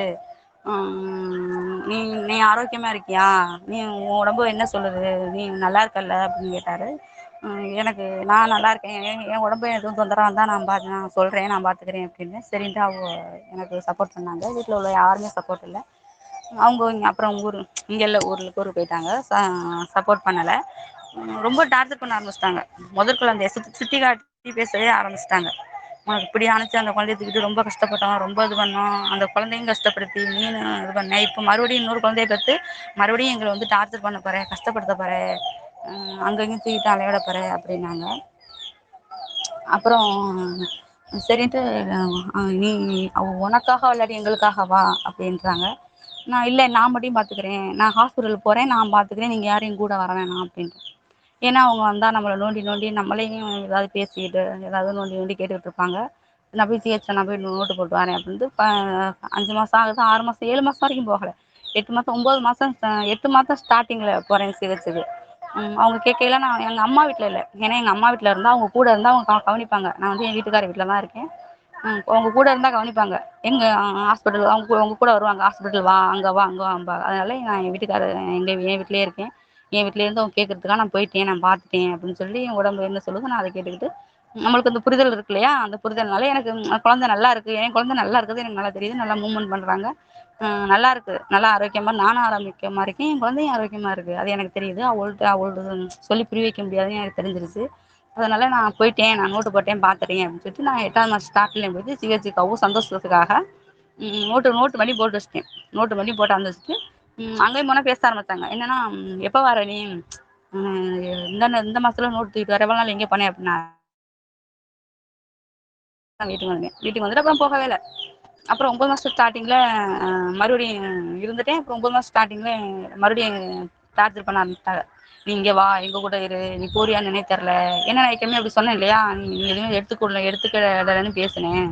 அதனால மறுபடியும் நீ வந்து அது மாதிரி இருப்ப அப்படின்ட்டு எங்கள் கூட வா அப்படிங்கிறாங்க. நான் போகலை. அப்புறம் மறுபடியும் விடலை. அதே மாதிரி என் சிஸ்டர் என் கூட வர்றான் சிஹெச்சுக்கு. இல்லை நானும் வாரேன் கூட அப்படின்னு சொல்லிட்டு வாரான். சரி நான் அவளை வெளில விட்டு நான் உள்ளே மட்டும் தானே ஒருத்தவங்க வேலை பண்ணுவாங்க. சரி நம்ம உள்ளே போயிட்டு எப்போதும் போல் வந்துடலாம் அப்படின்ட்டு நோட்டை போட்டுட்டு உள்ளே போயிட்டு ஸ்கேன் எடுக்க கூட்டிகிட்டு போகிறாங்க. ஸ்கேன் எடுக்க கூட்டிகிட்டு போனால் அந்த ஸ்கேனில் என்ன சொல்கிறாங்கன்னா, உங்களுக்கு வந்து குழந்தை 8 மாதம் ஸ்டார்டிங்கில் இப்படி இருக்குது, குழந்தை வந்து குறுக்கால இருக்குது, ப்ளஸ்டாகவும் கீழே இருக்குது, நஞ்சு கூடியதும் நஞ்சு போய் இறக்கம் இருக்குது, கீழே இருக்குது, உங்களுக்கு வந்து சீப்பிரசத்துக்கு வாய்ப்பே இல்லை, இவங்க வந்து நடக்கக்கூடாது, இருந்த இடத்துலயே இருக்கணும், இப்படி நீங்கள் எப்படி வந்தீங்க அப்படின்னு ரொம்ப ரூடாக பேச ஆரம்பிச்சிட்டாங்க. எனக்கு அதிர்ச்சி. என் குழந்தை நல்லா மூவ்மெண்ட்டோட நல்லா இருக்குது எனக்கு தெரியுது. அவங்க பேசுகிறத பார்த்தா எனக்கு கொஞ்சம் மனசுக்குள்ள சிரிப்பாக இருந்தாலும் அப்படின்னு சரி என்ன பேசுகிறாங்க அப்படின்னு கேட்க வந்து போனால், குழந்தை குறுக்கால இருக்குது, உங்களுக்கு வந்து குழந்தை தலை திரும்பலை, நஞ்சு பையும் கீழே இருக்குது, உங்களுக்கு வந்து சீப்பிரசத்துக்கு வாய்ப்பே இல்லை அப்படிங்கிறாங்க. சரி என்ன பண்ணலாம் அப்படின்னு கேட்குறேன். உங்களுக்கு ஆப்ரேஷன் தான், நீங்கள் நடக்கக்கூடாது, ஏன்னா உசிரிக்கே ஆபத்து, பீடிங் ஆயிடுச்சுன்னா நீ உங்களுக்கு ஆபத்து, உங்கள் குழந்தைக்கும் ஆபத்து அப்படின்னு சொல்கிறாங்க. சரி அப்படின்னு சொல்லிட்டு நான் வந்து இதை எனக்கு மனசுல வந்து இல்லை நல்லபடியாக நடக்கும் அப்படின்னு ஒரு மனசு சொல்லுது. சரின்ட்டு வெளில வரேன். அக்கா கேட்குறா என்ன சொன்னாங்கன்னு. ஒன்றும் இல்லை நல்லா சொல்லியிருக்காங்க அப்படின்னு அவங்கள சமாளித்து வெளில வரேன். வெளில வரையில் வெளில வந்துட்டு மறுபடியும் வந்துட்டேன். வந்துட்டு 9 மாதம் இடையில 9 மாதம் ஸ்டார்ட் ஆகி இடையில மறுபடியும் டார்ச்சர். குடும்பம்னா வீட்டிலனா டார்ச்சர் இருப்பாங்க இல்லையா, என் வீட்டுக்காரர் நானும் அவங்க எங்களுக்குள்ளே நாங்கள் எங்களுக்குள்ளே பேசிக்குவோம். நல்லா இருக்குது, ஆரோக்கியமாக இருக்குது, இப்படி போனால் இப்படி வந்து நாங்கள் எங்களுக்குள்ளே பேசிக்கிறோம். அப்புறம் பார்த்தீங்கன்னா மறுபடியும் 9 மாதம் ஸ்டார்ட் ஆகி ஒரு 10 நாள் சென்று கூட்டிகிட்டு போகிறாங்க. கூட்டிகிட்டு போய் அதே மாதிரி சொல்லி வந்துடுவேன் அப்படின்ட்டு எனத்துல அக்கா சிஸ்டர் வராங்க. ஏன்னா வெளில வந்து உள்ளே பேசிக்கிட்டாங்க பார்த்தீங்களா, அதை வந்து நான் வெளில அக்காட்ட சொல்லலை, வெளில வந்து சொல்லிக்கல, இல்லை நல்லா இருக்குன்னு சொல்லியிருக்காங்க அப்படின்னு வந்துட்டேன். சரி அப்படின்ட்டு மூஞ்ச பார்த்துட்டு வந்துட்டான். போனாக்கில் திரும்பி வந்துட்டாள். ஏன்னா நான் போனாக்கில் வந்துட்டேன், வேறு எந்த டெஸ்ட்டும் எடுக்கலை. அவங்க வந்து போகிறப்பெல்லாம் பிளட் டெஸ்ட் எடு, யூரின் டெஸ்ட் எடு அப்படின்னு பண்ணுவாங்க, டார்ச்சர் பண்ணுவாங்க. அங்கே எல்லாரும் எடுத்துக்கிட்டு இருப்பாங்க, நான் அதெல்லாம் எடுக்க மாட்டேன். நேராக போனாக்கில் பிபி பார்ப்பேன், அது பண்ணிவிட்டு வெயிட் பார்த்துட்டு நேராக வயிறு பார்க்க போவேன். போயிட்டு அந்த டெஸ்ட்டு எழுதி கொடுப்பாங்க, அந்த டெஸ்ட் எடுக்க மாட்டேன். கேட்டால் அங்கே கூட்டமாக இருக்குது, அதனால் அப்புறம் வான்னு சொல்லியிருக்காங்க அப்படின்னு அவ்வளோ சமாளிச்சுட்டு போய் அந்த ஸ்கேன் எடுப்பாங்க. அந்த ஸ்கேன் எடுத்துக்கிட்டு வெளில வந்துடுவேன். அக்காவுக்கு டவுட் வர ஆரம்பிச்சிருச்சு, இவன் என்ன எல்லாம் வெயிட் லேட்டாக வராங்க, இப்போ போனாக்கில் வந்துடுறாளே அப்படின்னு டவுட் ஆகி ஒரு சிஸ்டர் அந்த நேரத்தில் ஒரு சிஸ்டர் வந்தோடனே அவளை பிடிச்சி கேட்க ஆரம்பிச்சிட்டா. இந்தாங்க என் ஸ்கேன் ரிப்போர்ட்டை வாங்கி நோட்டையும் வாங்கி இதை பார்த்து சொல்லுங்க அப்படின்னு சொல்லிட்டா. சரி எனக்கு அந்த இடத்துல சிரிப்பு தான் வந்தது. சிரிச்சுக்கிட்டே நின்னேன். அந்த சிஸ்டர் வாங்கி பார்த்துட்டு உன்னை தான் நான் போன வாரமே புதுக்கோட்டை போக சொன்னேன், இன்னும் நீ என்ன பண்ணிட்டு இருக்கீங்க, உனக்கு இங்கே என்ன வேலை, உனக்கு அந்த ஹாஸ்பிட்டலும் சம்மந்தமே இல்லை அப்படிங்கிறாங்க. எங்கள் அக்கா அப்போ தான் அவளுக்கு புதுசு, ஏன்னா இதில் வந்து கேட்டது இல்லையா, அவள் புதுசாக கேட்குறான். என்னாச்சு சிஸ்டர் அப்படின்னு கேட்குறான். இந்த பொண்ணுக்கு நஞ்சு பை கீழே இருக்குது, குழந்தைங்க காலம் இருக்குது, சுயப்பிரசத்துக்கு வாய்ப்பே இல்லை, உங்க நடக்கக்கூடாது, ஆடக்கூடாது, இது ஓடக்கூடாது, இது என்ன இப்படி நிற்கிது, ஒன்றுமே தெரியாமல் சிரிச்சுக்கிட்டே நிற்கிது, எதுவுமே தெரியாமல் இப்படி எந்த நேரமும் சிரிச்சுக்கிட்டே நிற்கி, உனக்கு வந்து உசுரோட வேல்யூ தெரியாமல் நீ இருக்கே அப்படின்னு சொன்னாங்க. எனக்கு அதை கேட்டு சிரிப்பு தான், உண்மையில சிரிப்பு தான் வந்தது அந்த நேரத்தில். உயிருக்கே ஆபத்து, காந்த பொண்ணு இப்படி இருக்குது, எப்படிம்மா வந்தேன், நடந்து தான் வந்தோம், இந்த நேரத்தில் நடந்து பஸ் ஸ்டாண்ட்லேருந்து நடந்து வந்திருக்கியா, நீ ஃபீடிங் ஆச்சுன்னா என்ன ஆகும் தெரியுமா அப்படிங்கிறாங்க. எங்க அக்கா பயந்துட்டா ரொம்ப. இதெல்லாம் என்கிட்ட சொல்லவே இல்ல. அப்ப நீங்க கூட நீங்கலாம் எதுக்குமா வர்றீங்க நீங்க? யார்ட்டயுமே சொல்றது இல்லையா? எல்லா டெஸ்ட்டும் எடுத்தியா? அப்படின்னு அந்த நோட்ட வாங்கி அந்த சிஸ்டர் பார்க்குறா. எந்த டெஸ்ட்டும் எடுக்கல. போவேன், வெயிட் பார்ப்பேன், ப்ரெஷர், பிபி பார்ப்பேன், டெஸ்ட் குடுப்பாங்க. பிளட் டெஸ்ட் இதெல்லாம் குடுப்பாங்க. நம்மளுக்கு தான் அதுலலாம் இன்ட்ரெஸ்ட் இல்லையே. சும்மா நம்ம வந்து குடும்ப சூழ்நிலைக்காக தானே போறது. பார்த்துட்டு, "என்ன நீ எந்த எதுவுமே எடுக்காம இருக்க? வந்துட்டு வந்துட்டு சும்மா சும்மா போறியா நீ? எந்த டெஸ்ட்டுமே எடுக்கல. பிளட் டெஸ்ட் எங்க?" அப்படின்னா, "யூரின் டெஸ்ட் எங்க?" அப்படின்னு கேட்குறாங்க. நான் சிரிச்சுட்டு, "கூட்டமா இருந்துச்சு. அப்புறம் டயம் ஆயிடுச்சு. அதனால போ சொல்லிட்டாங்க" அப்படின்னு சொல்லி சமாளிச்சுட்டேன். அது பயங்கரமா அது என்னைய கீழயும் மேலயும் பார்த்துட்டு பயங்கரமா சத்தம் போட ஆரம்பிச்சுட்டாங்க. "இப்படி இருக்க நீ? படிச்சிருக்கியா என்ன? இவ்வளோ முட்டாளா இருக்க? எத்தனாவது படிச்சிருக்க நீ?" அப்படின்னு ஒரு மாதிரியா வேலை வச்சுட்டாங்க. "சரி சரி டைம் ஆயிடுச்சு. நான் எதா இருந்தாலும் நான் வந்து பேசிக்கிறேன்" அப்படின்னு சொல்லி என் சிஸ்டர் கேட்டுட்டு என்னை கூட்டிட்டு வரான். மறுபடியும் வீட்டில் நெருக்கடி நடக்குது. நெருக்கடியால் அழ ஆரம்பிச்சிட்டா வீட்டில். குழந்த அப்படி ஆயிடுச்சு. 4 பேர் 4 விதம் பேச ஆரம்பிச்சிட்டாங்க. நீ எதுக்கும் இப்படி இருக்க? இவ்வளோ பிரச்சனை சொல்லியிருக்காங்க. அப்புறம் நடக்கக்கூடாதாம், பண்ணக்கூடாதாம். நஞ்சு போய் கீழே இருக்கான், இறக்கா இருக்கான், குழந்தை குறுக்கலா இருக்கான். இவ்வளவு சொல்லியிருக்காங்க. நீ இதை எங்கள்கிட்ட சொல்லவே இல்லை நீ. நீ வாட்டுக்கு போயிட்டு போயிட்டு வந்திருக்க. அப்படி நெருக்கடி கொடுத்துட்டு அழ ஆரம்பிச்சிட்டாங்க. என் வீட்டுக்கார்ட்ட கால் பண்ணி சொல்ல ஆரம்பிச்சிட்டாங்க. எங்கள் 2 பேருக்கும் புரிதல் இருக்கு. என் உடம்பை பற்றி எனக்கு தெரியுது. அப்புறம் அதே மட்டும் சரின்ட்டு மறுபடியும் டார்ச்சர் பண்ணி வெளில ஹாஸ்பிட்டலுக்கு அந்த ஹாஸ்பிட்டலில் சிஸ்டர் சொன்னாங்க இல்லையா, உங்களை இங்கே பார்க்கறதுக்கு புதுக்கோட்டைக்கு போக சொல்லிட்டாங்க அப்படின்னு புதுக்கோட்டை ஒரு சிகிச்சைக்கு போக சொன்னாங்க. சரின்ட்டு அங்கே போகிறோம். குடும்பத்து நெருக்கடி சூழ்நிலை அதனால சரி ஒரு திருப்திக்காக போனது நான். எனக்கு வந்து டேப்லெட் எதுவுமே எடுத்துக்காம சமாளித்து வந்துட்டேன். நம்ம தான் சரி இதுக்காக போகும் அப்படின்ட்டு போயிட்டு வரப்போகிறது தான், வீட்டுக்கு கண்டிப்பாக இங்கே இருக்க போகிறது இல்லை அப்படின்ட்டு எப்படியாவது சமாளித்து வருவோம் அப்படின்ட்டு சரி ஒரு சந்தோஷத்துக்காக போகிறேன். இவங்கெல்லாம் என்ன பண்ணிட்டாங்கன்னா, அங்கே வந்து குழந்தைய வந்து பிறக்க போகுது. அதுக்கான திங்ஸ் எல்லாம் எடுத்துக்கிட்டு ரெடி பண்ணி அங்கேயே குழந்தை ஆயிரும், ஆப்ரேஷன் தான் நடக்க போகுது, சேஃப்றதுக்கு வாய்ப்பே இல்லை அப்படின்னு சொல்லிட்டாங்க இல்லையா. அதுக்கான திங்ஸ் எல்லாம் அவங்க ரெடி பண்ணி பேக் பண்ணி எடுத்துட்டு வராங்க. சரி எனக்கு கொஞ்சம் அவளை பார்த்தோன்னா சிரிப்பு இருந்துச்சு. சரி இப்படியெல்லாம் நம்மளை வந்து இது பண்ணுறாங்களே அப்படின்ட்டு சரின்ட்டு போகிறோம். போயிட்டு அங்கே போய் எல்லாம் டெஸ்ட்டும் பண்ணால் அதே மாதிரி தான் வருது. ஆனால் ஸ்கேன் எடுக்கலாம் அந்த நேரத்தில் 9 வந்து ஸ்டார்ட் ஆயிடுச்சு. 9 ஸ்டார்ட் ஆகி முடிய போகுது, கம்ப்ளீட்டாக முடிய போகுது. லாஸ்ட்டில் போகிறோம். என்னை ரொம்ப கம்பல்சன் தான் கூட்டி போனாங்க. ஏன்னா வீட்டில் நான் சட்டுன்னு கிளம்பலை. என்னை கது பண்ணி கூட்டி போகிறதுக்கு நாளாச்சு. 9 முடிஞ்சு 10 ஸ்டார்ட் ஆயிடுச்சு. சரின்ட்டு போகிறோம்.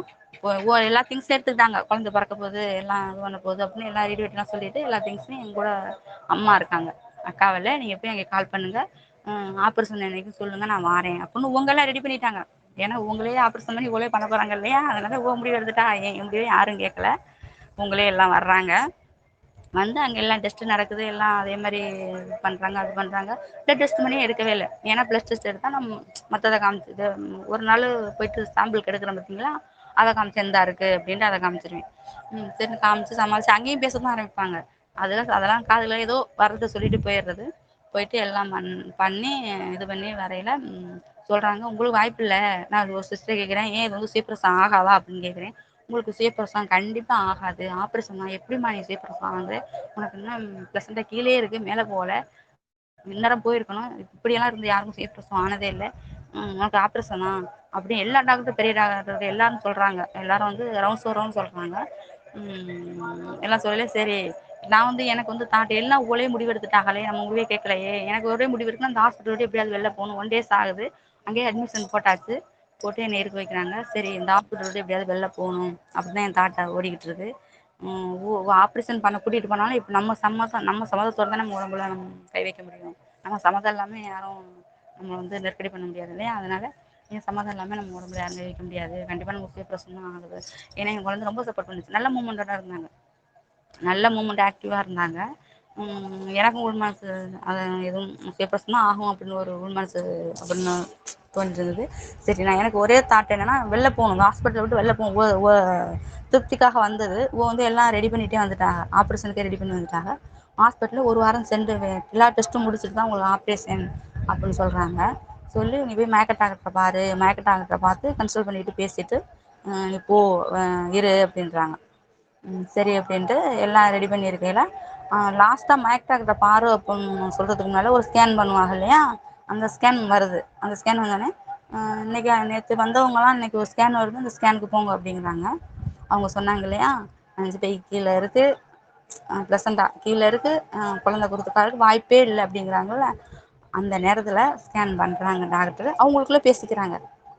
எனக்கு அந்த சிரிப்பு தான் வந்தது அந்த இடத்துல, கண்டிப்பாக சொல்லலாம் சிரிப்பு தான் வந்தது. எனக்கு தெரியும் என் குழந்தை கண்டிப்பாக சுயப்பிரசவம் ஆகும். ஏன்னா நான் டெலிவரி டயத்திலோட பெயின் வர்ற நேரத்திலோட அந்த குழந்தை திரும்பி பிறக்காமல் எப்படி போகும், நான் விட்டுட்டேன். இயல்பு புரிதல் அந்த புரிஞ்சிருச்சு நம்ம எப்படின்னா நம்மளுக்கு புரியுது.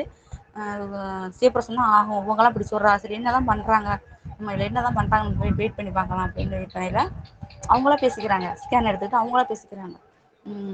அப்புறம் உங்கள் ஸ்கேனை கொடு, அந்த ஸ்கேனை கொடு, இந்த ஸ்கேனை கொடு வாங்கி அவங்களா பார்க்குறாங்க. பார்த்துட்டு அதானே எப்படி எப்படி உங்களுக்கு எப்படி இப்படி இருக்கும், எப்படி ஆச்சு அப்படிங்கிறாங்க. பார்க்குறேன், எப்படி ஆச்சு அப்படிங்கிறாங்க. சரி சரி நீங்கள் இறங்கி போங்க, கொஞ்சம் நேரம் ஸ்கேன் பண்ணிவிட்டு சரி சரி நீங்கள் கொஞ்சம் இறங்கி போங்க அப்படிங்கிறாங்க. அப்புறம் ஒரு எல்லோரும் போயிட்டாங்க. நான் வெயிட் பண்ணேன். எல்லோரும் என்னோட ஒரு 5 பேர், நான் 4 பேர் இருக்காங்க, 5 பேர். எல்லோரும் போன பிறகு நான் வெயிட் பண்ணி ஒரு சிஸ்டர் வந்தாங்க. அவங்கள்ட்ட கேட்டேன், என்ன பேசிக்கிட்டீங்க அப்படின்னு கேட்டேன். அவங்க சொன்னாங்க, இல்லை உங்களுக்கு வந்து நார்மல் எல்லாம் அப்படிங்கிறாங்க. நார்மல்னால் எனக்கு புரியலையே அப்படின்னு சொன்னேன். நார்மலாக என்ன நார்மலு அப்படின்னு கேட்டேன். இல்லை உங்களுக்கு வந்து ப்ளசண்டா நஞ்சுக்கொட்டை கீழே இருக்குன்னு இல்லைங்களா, அது மேலே போயிடுச்சு, உங்களுக்கெல்லாம் நார்மலு அப்படின்னாங்க. அதான் எனக்கு முன்னாலே தெரியுமே அப்படின்னு நானாக பேசிக்கிட்டு, ஓ இதான் நார்மல் சொன்னீங்களா அப்படின்னு கேட்டேன். ஆமாம், அதான் நார்மல் உங்களுக்கு. அப்போ போய் மயக்க டாக்டர்லாம் பார்க்க சொன்னீங்களா, இல்லை தேவையில்லை, உங்களுக்கெல்லாம் நார்மலும் டாக்டர் சொன்னால். யார் சொன்னது உங்களுக்கு அப்படின்னு கேட்டேன். எனக்கு டாக்டர் சொன்னாங்க. எந்த டாக்டர் அப்படின்னு கேட்டேன். ஸ்கேன் பண்ணுறவங்க சொன்னாங்க அப்படின்னு சொன்னாங்க. நான் போகலை, மறுபடியும் வெயிட் பண்ணி அவங்களோட கேட்போம் என்ன சொல்கிறான்னு கேட்போம் அப்படின்ட்டு, ஒப்பீனியன் கேட்போம் அப்படின்ட்டு சரின்ட்டு போயிட்டாங்க. அப்புறம் என்னம்மா நிற்கிற அப்படின்னு கேட்டாங்க. இல்லை உங்கள்கிட்ட பேசணும் அப்படின்னு. சரி வாம்மா அப்படின்னாங்க. என்ன என்ன இல்லை எல்லாமே ஒரு நஞ்சுப்பை கீழே இருக்குது, குழந்தை குறுக்கால இருக்குது, ஏன் ஆப்ரேஷன், நீங்கள் மயக்க டாக்டர்லாம் போய் பார்க்க சொன்னீங்க, என்ன மேம் ஆச்சு அப்படின்னு கேட்டேன். இல்லை உங்களுக்கு தேவையில்லை, எல்லாம் நார்மல் ஆகிடுச்சு, உங்களுக்கு வந்து சேஃபாக ட்ரை பண்ணுவோம் அப்படின்னாங்க. எப்படின்னா அடுத்து சுயப்பிரசவம், ரெண்டாவது ஆப்ரேஷன். எனக்கு வந்து ஆப்ரேஷன் தான், அது சுயப்பிரசவம் நான் சொல்லலை, ஆப்ரேஷன் தான். அது அங்கே நடந்த ஆப்ரேஷன் தான் கண்டிப்பாக.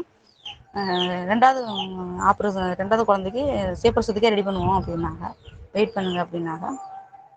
1 வாரம் இருக்குது, டேட்டுக்கு 1 வாரம் இருக்குது, நீங்கள் போக வேணாம் இங்கே இருங்க, வெயிட் பண்ணி டெலிவரி முடிஞ்சு தான் நீங்கள் வீட்டுக்கு போகணும் அப்படின்னாங்க. அப்படிலாம் இருக்க முடியாது மேம், நான் வீட்டுக்கு தான் போகணும், என் குழந்தை வீட்டில் இருக்குது, ஸ்கூல் படிக்கிறா, பார்த்துக்கிற ஆள் இல்லை, நான் வீட்டுக்கு போகணும், நான் வந்து இங்கே வந்து நான் வந்து டெலிவரி பார்க்க வந்து நான் விருப்பம், நான் வந்து சும்மா அங்கே சொல்லியிருந்தேன்னா குடும்ப நெருக்கடியாக தான் நான் இங்கே வந்தது அப்படின்னா. நீ என்ன இப்படி பேசுகிற, உங்கள் இதுக்காக இருக்கும் அதுக்காக இருக்குன்னு சத்தம் போட்டாங்க. இப்போ எல்லாம் நார்மல் அப்படின்னு சொன்னால் அதில் எல்லாத்தையும் கொடுத்து அனுப்பிச்சிட்டாங்க. அப்புறம் வெளில வந்து அம்மாட்ட சொல்கிறேன். அம்மா அப்படியே இருக்காங்க, என்ன சொல்கிற அப்படின்னு. அம்மா திங்ஸ் எல்லாம் எடுத்துக்கிட்டாங்க, ஆப்ரேஷனுக்கு எல்லா திங்ஸும் எடுத்துக்கிட்டு எல்லாம் பண்ணிட்டாங்க. மயக்க டாக்டர் போய் பாரு அப்படின்னு சொன்னாங்க, எல்லாம் பண்ணிட்டாங்க. அந்த டாக்டர் திருப்பி கேட்குறேன், அப்புறம் நீங்களே சொல்லுங்கள் அப்படின்னு அம்மாட்ட சொன்னேன். உங்கள் பொண்ணுக்கு எல்லாம் நார்மலு சுயப்பிரசவம் தான் அப்படின்னாங்க. நம்பவே இல்லை அவங்க. அப்புறம் அப்படியே இருக்காங்க, இன்னும் இப்படி சொன்னாங்களே, இப்படி சொல்லி இப்படி பயமுறுத்துனாங்களே, இப்போ இப்படி சொல்கிறாங்களே அப்படின்ட்டு அப்படியே இருந்தாங்க. அப்புறம் அம்மா சத்தம் போட ஆரம்பிச்சிட்டேன். இதை தானம்மா நான் முன்னாடியே சொன்னேன், எல்லாம் ஆக வேண்டிய நேரத்தில் கரெக்டாக ஆகும், வெயிட் பண்ணுங்கன்னு சொன்னேன். யாரும் என் பேச்சை கேட்காம என்னையும் போட்டு டார்ச்சர் பண்ணி என் குழந்தையும் போட்டு டார்ச்சர் பண்ணுறீங்க. எனக்கு வந்து ட்ராவலிங் பண்ணுறது எனக்கு பிடிக்கல, என்னையும் சிரமப்படுத்தி என் குழந்தையும் சிரமப்படுத்துறீங்க, ஆரோக்கியமாக நாங்கள் வீட்டிலே இருக்கிற வேண்டிய எங்களை கொண்டாந்து இங்கே போட்டு சிரமப்படுத்துறீங்க அப்படின்னு பேச ஆரம்பித்தேன். அப்புறம் அவங்க பேச முடியலை. அப்புறம் நான் பேச வேண்டிய இடத்துல கேட்டுக்கிட்டு இருந்தாங்க. அப்புறம் எங்கள் சிஸ்டர் ஃபோன் பண்ணுறாங்க. அப்புறம் அது மாதிரி அப்படி சொல்லியிருக்கா டாக்டர் அப்படின்னு சொன்னோன்னே, அவங்க வெயிட் பண்ண சொன்னாங்க ஹாஸ்பிட்டலில். இல்லை நான் இருக்க முடியாது, நான் வீட்டுக்கு கண்டிப்பாக போகணும், என் குழந்தை இருக்குது அப்படின்னு டாக்டர். ஹாஸ்பிட்டல் விட்டு வெளில வரணும் இல்லையா, சரின்னு வெளில வந்து வீட்டுக்கு வந்துட்டோம். வீட்டுக்கு வந்துட்டு அப்புறம் சரின்னு அப்புறம் யாரும் எதுவும் பேசலை. அப்புறம் நான் சொல்லிட்டேன், இனி வந்து என்னை யாரும் வந்து தொந்தரவு பண்ணக்கூடாது, அங்கே வா, அந்த ஹாஸ்பிட்டல் வா, இந்த ஹாஸ்பிட்டல் வான்னு சத்தம் போடக்கூடாது, இனி வந்து என் விருப்பப்படி என்னை விட்டுறணும், உங்கள் நெருக்கடியால் என் குழந்தை வந்து இனி எதுவும் ஆகக்கூடாது. முதல் குழந்தை அப்படி ஆணுச்சு தான், அதுக்கு ரீசன் வந்து எனக்கு தெரியும். முதல் குழந்தை ஆனது சரி, ரெண்டாவது குழந்தை வந்து என் விருப்பத்துக்கு என்னை பெற்றுக்க விடுங்க, மறுபடியும் நெருக்கடி பண்ணாதிய அப்படின்னு சொல்லிட்டேன். சரின்ட்டு எல்லாரும் சரி அப்படின்னு விட்டுட்டாங்க. ஆனால் குழந்தை பிறக்கிற நேரத்துக்கு பெயின் வந்துச்சுன்னா நீங்கள் வரணும், ஹாஸ்பிட்டலுக்கு வரணும் அப்படின்னு அந்த மாதிரி நெருக்கடி பண்ணி கொடுத்தாங்க. சரி வர்றேன் அப்படின்ட்டேன். வர்றேன்னா நம்ம சொன்னால் தானே, நமக்கு பெயின் இருக்குது, எனக்கு வந்து டெலிவரி பெயின் இருக்குது, நீ கூட்டி போங்க அப்படின்னு நம்ம வாய் விட்டு சொன்னால் தானே அவள் கூட்டி போவாங்க. சரி அப்படின்னு சொல்லிட்டேன். அவளை வந்து சமாளிக்கிற வழி தெரில. சரி நான் வரேன் அப்படின்ட்டு விட்டுட்டேன். அதுக்கப்புறம் என்னை வந்து எந்த ஹாஸ்பிட்டலும் கூப்பிடல. டெலிவரி டேட்டு தான் ஒரு வாரம் கிடக்கு. நெருங்கி டெலிவரி டேட் வருது. எனக்கு வந்து மார்ச் 25 கொடுத்துருந்தாங்க டெலிவரி டேட்டு. 25 கொடுத்துருந்தாங்க. 21 ஸ்டார்ட் ஆனுச்சு பெயின் ஸ்டார்ட் ஆனுச்சு. ஸ்டார்ட் ஆனோடனே எனக்கு அதாவது அந்த கேப் விட்டுருச்சு இல்லையா, டெலிவரி 2வது டெலிவரிக்கும் கேப் விட்டது வந்து டக்குன்னு என்னை வந்து கேட்ச் பண்ண முடியலை. கொஞ்சம் மாற்றம் தெரிஞ்சிச்சு. அந்த டெலிவரிக்கும் இந்த டெலிவரிக்கும் கொஞ்சம் பெயின் வந்து மாற்றம் தெரிஞ்சிச்சு. லைட்டாக வலிக்க ஆரம்பிச்சிச்சு. என் சகோதரி ஒருத்தவங்க கூட சகோதரி மூலயமா அவங்கள்ட்டையும் கொஞ்சம் ஆலோசனை கேட்டுக்கிட்டேன். அவங்களும் சொன்னாங்க, இப்படி தான் இருக்கும், டெலிவரி ஆக போகுது, நெருங்கிடுச்சு, இப்படி இருங்க அப்படின்னு அவங்க கொஞ்சம் ஆலோசனை சொன்னாங்க. சரிண்ணா அது மூலயமா கர்ப்பவாய் ஓப்பன் ஆகிருக்கும், அதனால தான் அப்படி இருக்கும் அப்படின்னாங்க. சரி அப்படின்ட்டு வெயிட் பண்ணேன், பொறுமையாக இருந்தேன். உடம்பு சொல்கிறத மட்டும் கேளுங்க அப்படின்னாங்க. சரி அப்படின்ட்டு ஹாஸ்பிட்டலில் சொன்னாங்க, பீடிங் ஆனிச்சுன்னா என்ன சொன்னாங்க, பீடிங் ஆனிச்சுன்னா உயிருக்கே ஆபத்து, 2 உயிருக்குமே ஆபத்து, பிழைக்க முடியாது அப்படின்னாங்க. எனக்கு வந்து அந்த கர்ப்பவாய் ஓப்பன் ஆனது நல்லா தெரிஞ்சது, பீடிங் ஆனது. என் வீட்டுக்காரர் கூட தான், எங்கள் வீட்டுக்காரர் வந்து நான் டெலிவரி டேட்டில் நமக்கு ஆள் வேணும் இல்லையா, அவர்கிட்ட ஏற்கனவே சொல்லி வச்சுருந்தேன். எனக்கு வந்து வீட்டில் கூட சப்போர்ட்டுக்கு யாரும் இல்லை, நான் ஒரு ஆள் தான் இருப்பேன். வீட்டில் இது தினமும் ஆள் நெருக்கடி இருந்துக்கிட்டே இருக்கும்ல, அதனால் நீங்கள் அந்த டயத்துக்கு வந்துடுங்க அப்படின்னு அவங்க வந்துட்டாங்க. ஆல்ரெடி ஒரு வாரம் வந்துட்டாங்க. என் கூட தான் இருக்காங்க. என் சகோதரி மூலயமா அந்த பெயின் வரையில் அந்த கர்ப்பப்பை ஓப்பன் ஆகுது அப்படின்னு சொன்னாங்க, பீடிங் ஆகுது. பீடிங் ஆகுது, ஹாஸ்பிட்டலில் உயிருக்கே ஆபத்து அப்படின்னு சொல்கிறாங்களே, அதனால் இயல்பாக நல்லா இருக்கேன். அந்த நேரத்துக்கு கொஞ்சம் வலி இருந்தது, அப்புறம் நல்லா இருக்கேன், சாப்பிட்றேன், நடக்கிறேன். அன்னைக்கு அதோட சரி. லைட்டாக பெயின் அப்பப்போ வரும். ஒரு செகண்ட், ஒரு நிமிஷம் தான், ஒரு நிமிஷம் அப்படியே லைட்டாக வந்து அப்படியே லைட்டாக அப்படியே வலி போயிடும். அப்படியே இருக்கும். 2வது நாள் வந்து அந்த பெயினோட கொஞ்சம் அதிகமாகுது. பெயின் வந்து கொஞ்சம் அதிகமாகுது. அதாவது சனிக்கிழமை வெள்ளிக்கிழமை லைட்டாக வந்துட்டு போயிடுது, சனிக்கிழமை வந்து கொஞ்சம் பெயின் கொஞ்சம் அதிகமாகுது. அதிகமாகி அதே மாதிரி ரிலாக்ஸ், ஒரு நிமிஷம் தான் வரும். ஒரு நிமிஷம் வந்தாக்க ரிலாக்ஸாக போது. என் வீட்டுக்காரர் மட்டும்தான் சப்போர்ட்டுக்கு இருக்காரு, வேறு யாரும் இல்லை. அம்மா வீட்டில் தான் இருக்கேன். அம்மாலாம் ஃபாலோ பண்ணிக்கிட்டே பார்த்துக்கிட்டே இருக்காங்க. அவ்வளோ காமிக்க வலி இருக்கும், அவள் பார்க்குற நேரம் வலி இருக்கா மாதிரியே சிரிச்சுக்கிட்டு பேசிக்கிட்டு தான் இருப்போம். அப்புறம் ஞாயிற்றுக்கிழமை ஆனோடனே வலி அதிகமாகிடுச்சு. நைட்டு இரவு ஒரு 7 மணி 8 மணி இருக்கும். பெயின் அதிகமாகிடுச்சு. அந்த ஒரு நிமிஷம் தான் வரும், ரொம்ப நேரம்லாம் அடிக்காது. ஒரு நிமிஷம் வந்தாக்க எனக்கு தெரிஞ்சுது நம்மளுக்கு டெலிவரி ஆக போகுது அப்படிங்கிறத. அதுக்குள்ளதை நாங்கள் தயார்படுத்திக்கிட்டோம். நானே என் வீட்டுக்காரர் தான். எனக்கு என்ன ஆசைன்னா, என் வீட்டுக்காரர் நான் வீட்டிலேயே குழந்தை பிறந்து, குழந்தை எடுத்து என் வீட்டுக்காரர் கையில் வச்சு, குழந்தை பிறந்து சத்தம் கேட்டு தான் எல்லாரும் வரணும் அப்படின்னு அந்த ஆர்வத்தோடு இருக்கேன். எல்லாம் இது பண்ணணும் அப்படின்னு ஆர்வத்தோடு இருக்கேன். பெயின் வந்து ஞாயிற்றுக்கிழமை அதிகமாகுது. 12 மணியாவது 2-3 மணிக்கெலாம் அதிகமாகுது. 4 மணிக்கெலாம் ரொம்ப அதிகமாகிடுச்சு. இன்னொருத்தர் சகோதரி மூலயமா அவங்கள்ட்ட ஆலோசனை அவங்க சொல்கிறாங்க. அவங்க மூலயமா கேட்டுட்டு அதுக்கான திங்ஸு எல்லாம் நாங்கள் ரெடி பண்ணி எடுத்துட்டோம். என் வீட்டுக்காரர் மட்டும் தான் இருக்கார். அம்மா பார்த்துட்டாங்க.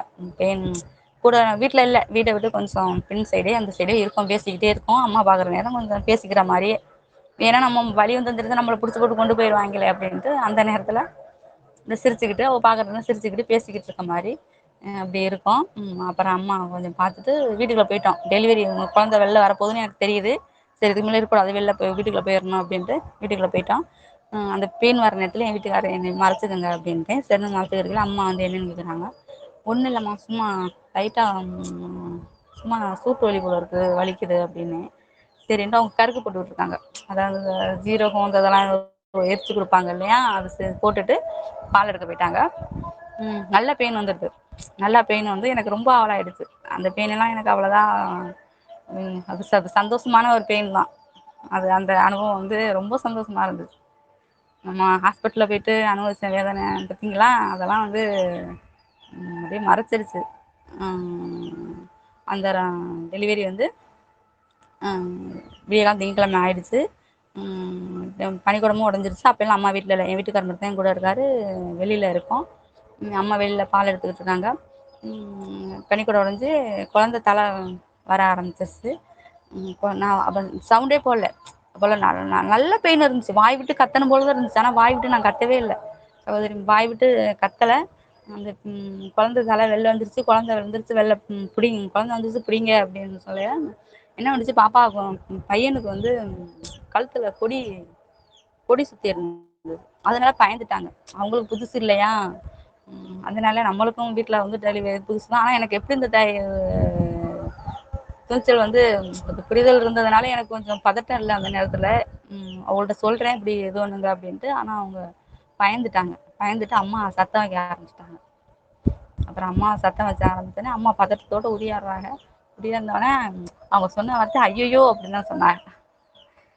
குழந்தை தலை வெளில வந்துருச்சு அப்படின்னு சொல்லிட்டு சரின்ட்டு வெயிட் பண்ணுங்க, எதுவும் வராதியம்மா, நின்னுங்க நின்னுங்க, வெயிட் பண்ணுங்க, கத்தாதியே பொறுமையா இருங்க அப்படின்னு சொல்லிட்டு அப்புறம் அந்த அம்மாவே அந்த கொடியை எடுத்து விட்டாங்க.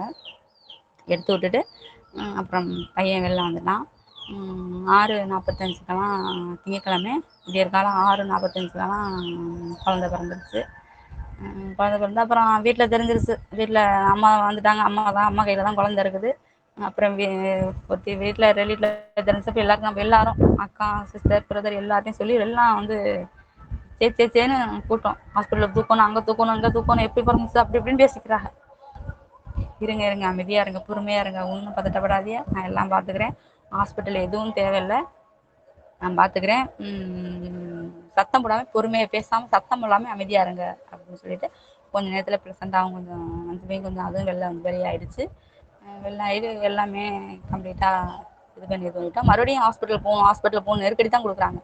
ஹாஸ்பிட்டல் போகணுன்னு பேசுகிறவங்களாம் வெளில போயிருங்க, வெளில போய் நீங்கள் முடிவு எடுத்துகிட்டு வாங்க, என் குழந்தை ஆரோக்கியமாக நல்லா இருக்கான்.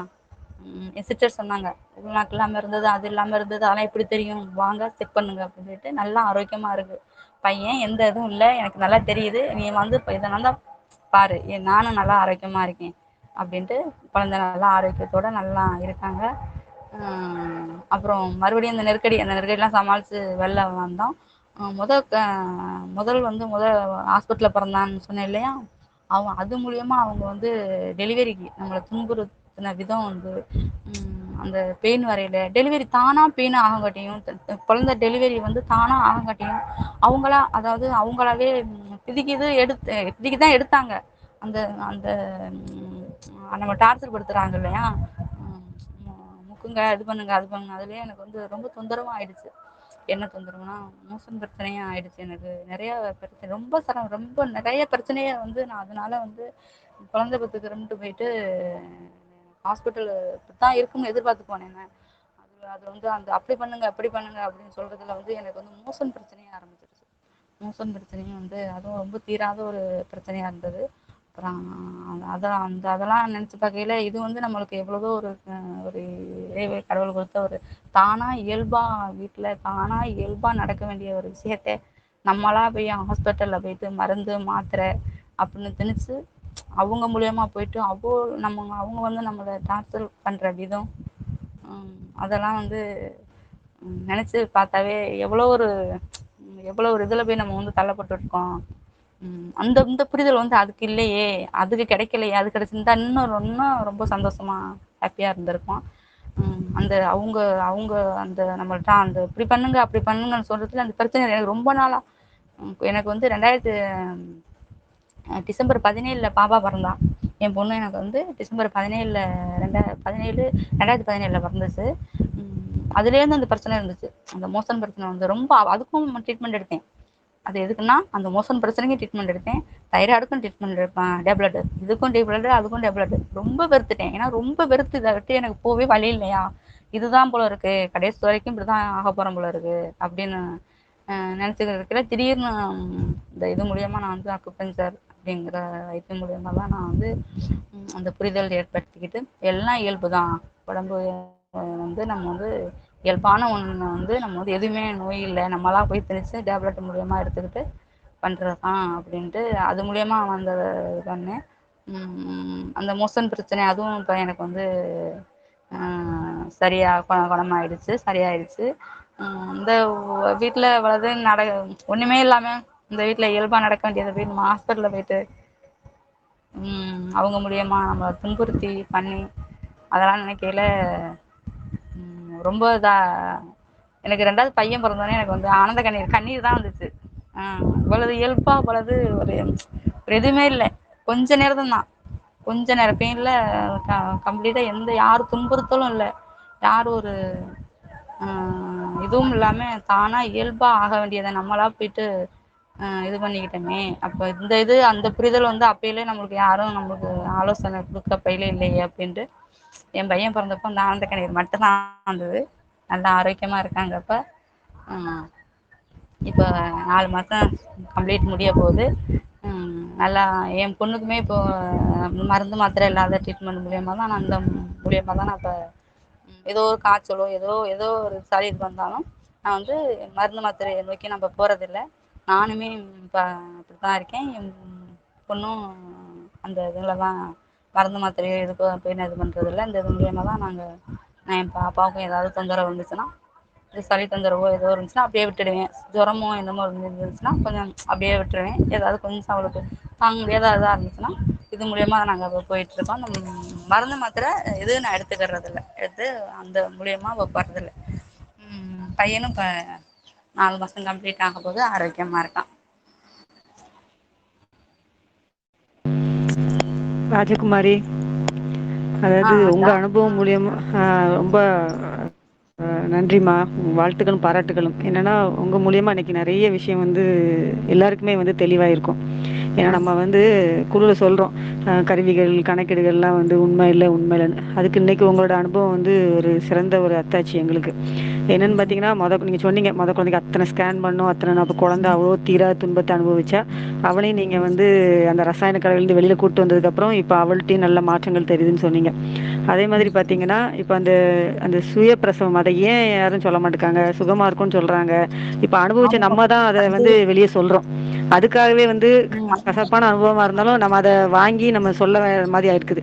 ஏன்னா நீங்க அந்த கஷ்டம்னு மட்டும் சொன்னீங்க. அதான் அந்த வெர்ஜினல் கட் அங்க இருக்குது. அது அறுவை சிகிச்சையோட மிக கொடுமையான ஒரு அறுவை அது. அதை வெட்டி அந்த குழந்தைய மேலே ஏறி அமுக்கி பிதிக்கி வெளியெடுத்து நம்மளையும் ஒண்ணுக்கு இல்லாம ஆக்கி வேதனையினுடைய உச்சம். அதாவது ஒரு என்ன சொல்றது, ஒரு ஒரு சுதந்திரம் நமக்கு கிடையாது.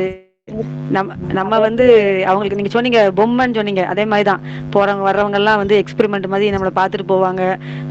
ஒரு ஒரு உடம்பு கூசம், அந்த சந்தோஷத்தை நம்மளால அனுபவிக்க முடியாது. இதெல்லாம் வந்து நீங்க ரொம்ப பட்ட விஷயங்களை வந்து ரொம்ப அணுவணுவா சொன்னீங்க. இதைதான் நம்ம தொடர்ந்து குழுல பேசிட்டே இருக்கோம். அனுபவிச்சவங்க சொல்லும்போது அந்த வேதனை வந்து நிச்சயமா எல்லாருக்கும் அது புரியும். ஏன்னா முன்னாடி உள்ளவங்க யாரும் அதை சொல்றது இல்லை. இப்ப நம்ம சொல்ல ஆரம்பிச்சிருக்கிறோம். ஏன்னா அது சொல்லாம விட்டதோட விளைவு என்ன ஆச்சுன்னு பாத்தீங்கன்னா எல்லாம் அந்த ஒரு பிள்ளையோட நிறுத்தக்கூடிய சூழல் ஆயிடுச்சு. இப்ப நம்ம சொல்லி இப்படி இல்ல அடுத்தடுத்த பிள்ளைங்களை நாங்க வீட்டுல பெற்றுட்டு ஆரோக்கியமா இருக்கோம்னு சொல்லும் போது உண்மையில் நம்ம சமூகம் தலைக்கிறதுக்கு இந்த மாதிரி உள்ள விஷயங்கள்லாம் வந்து வெளியில வர வேண்டியிருக்கு. இப்ப அது அடுத்தது பாத்தீங்கன்னா இந்த லோ லைங் பிளசண்டா, அதாவது பிளசண்டா ப்ரீவியா அப்படின்னு சொல்றாங்க. தொடர்ந்து நம்ம இப்ப அதை பத்தி கேட்டுட்டே இருக்கிறோம். என்னன்னா குழந்தை அதனதன் காலத்துல அதுக்கு என்ன தேவையோ அது தீர்மானிச்சு செய்யும். அது குழந்தை உருவாகும் போது அந்த கர்ப்பவாயில வந்து தனக்கு தனக்கு தேவையான அம்மாக்கும் தனக்குள்ள கனெக்ஷனை உருவாக்குறது அந்த பிளாசண்டா, அந்த நஞ்சு பை வந்து அங்க போய் ஒட்டிட்டு இருக்குது. அது வளர்ச்சி முடிச்சிட்டு அதுவே வந்து அதை உந்தி தள்ளிட்டு குழந்தை வெளியேறும். இதுதான் இயல்பு, இயற்கை. அப்ப கருவிகள் தீண்டாத வரைக்கும் பொக்கிஷமா குழந்தை உள்ள இருக்குது. அப்ப கருவிகள் தீண்டும் போது அவங்க சொல்லிடுறாங்க லோ லைன் பிளசண்டான்றாங்க, பிளசண்டா ப்ரீவியான்னு சொல்லிட்டு என்ன பண்ணிடுறாங்கன்னா அந்த 8 மாசத்துல வந்து அறுவை சிகிச்சை பண்ணி விட்டுறாங்க. இப்ப நம்ம குழுவிலே வந்து ஒரு சகோதரி வந்து அதை பத்தி ஒரு வாட்டி பேசினாங்க. என்ன பண்ணிடுறாங்கன்னா அறுவை சிகிச்சை பண்ணிடுறாங்க. அப்ப அந்த குழந்தை முழு வளர்ச்சி அடையிறது இல்ல. அப்ப அந்த குழந்தைக்கு நிறைய தொந்தரவு. அந்த குழந்தை வந்து அதை கடந்து வர முடியறதில்லை நிறைய குழந்தைங்களால. ஆனா ஏன்னா அவங்க முன்னறிவு பண்ணிடுறாங்க, இந்த குழந்தை வந்து பார்க்கலாம் அவங்களுக்கு இருந்தா இருக்கும் இல்லைன்னா இல்லை அப்படிங்கிற மாதிரி அறுவை சிகிச்சை பண்ணி விட்டுறாங்க. அப்ப குழந்தையும் நமக்கு இல்லாம அப்படி குழந்தை இருந்தாலும் அது ஒரு முழு வளர்ச்சி அடைந்த குழந்தையா இல்லாம ஆயுசுக்கும் நம்ம வந்து வேதனை அனுபவிக்கிற மாதிரி தான் இப்போ நம்ம பார்த்துட்டு இருக்கிறோம். இந்த இந்த இது வந்து அதாவது சொன்னாப்புல அவங்க அந்த ஸ்கேனை பார்த்துட்டு பிளாசண்டா கீழே இருக்குன்னு சொல்லிட்டு பெட் விட்டு நீ காலை கீழே வச்சிடக்கூடாதுன்றாங்க. எதுவுமே பண்ணக்கூடாதுன்னு அந்த பெண்களை வந்து அது ஒரு நரக வேதனை தான். பெட்லயே வந்து இருக்க வச்சு 9 மாசம் வரைக்கும் அவங்க கொண்டு போறது இல்லை சொன்னாப்புல.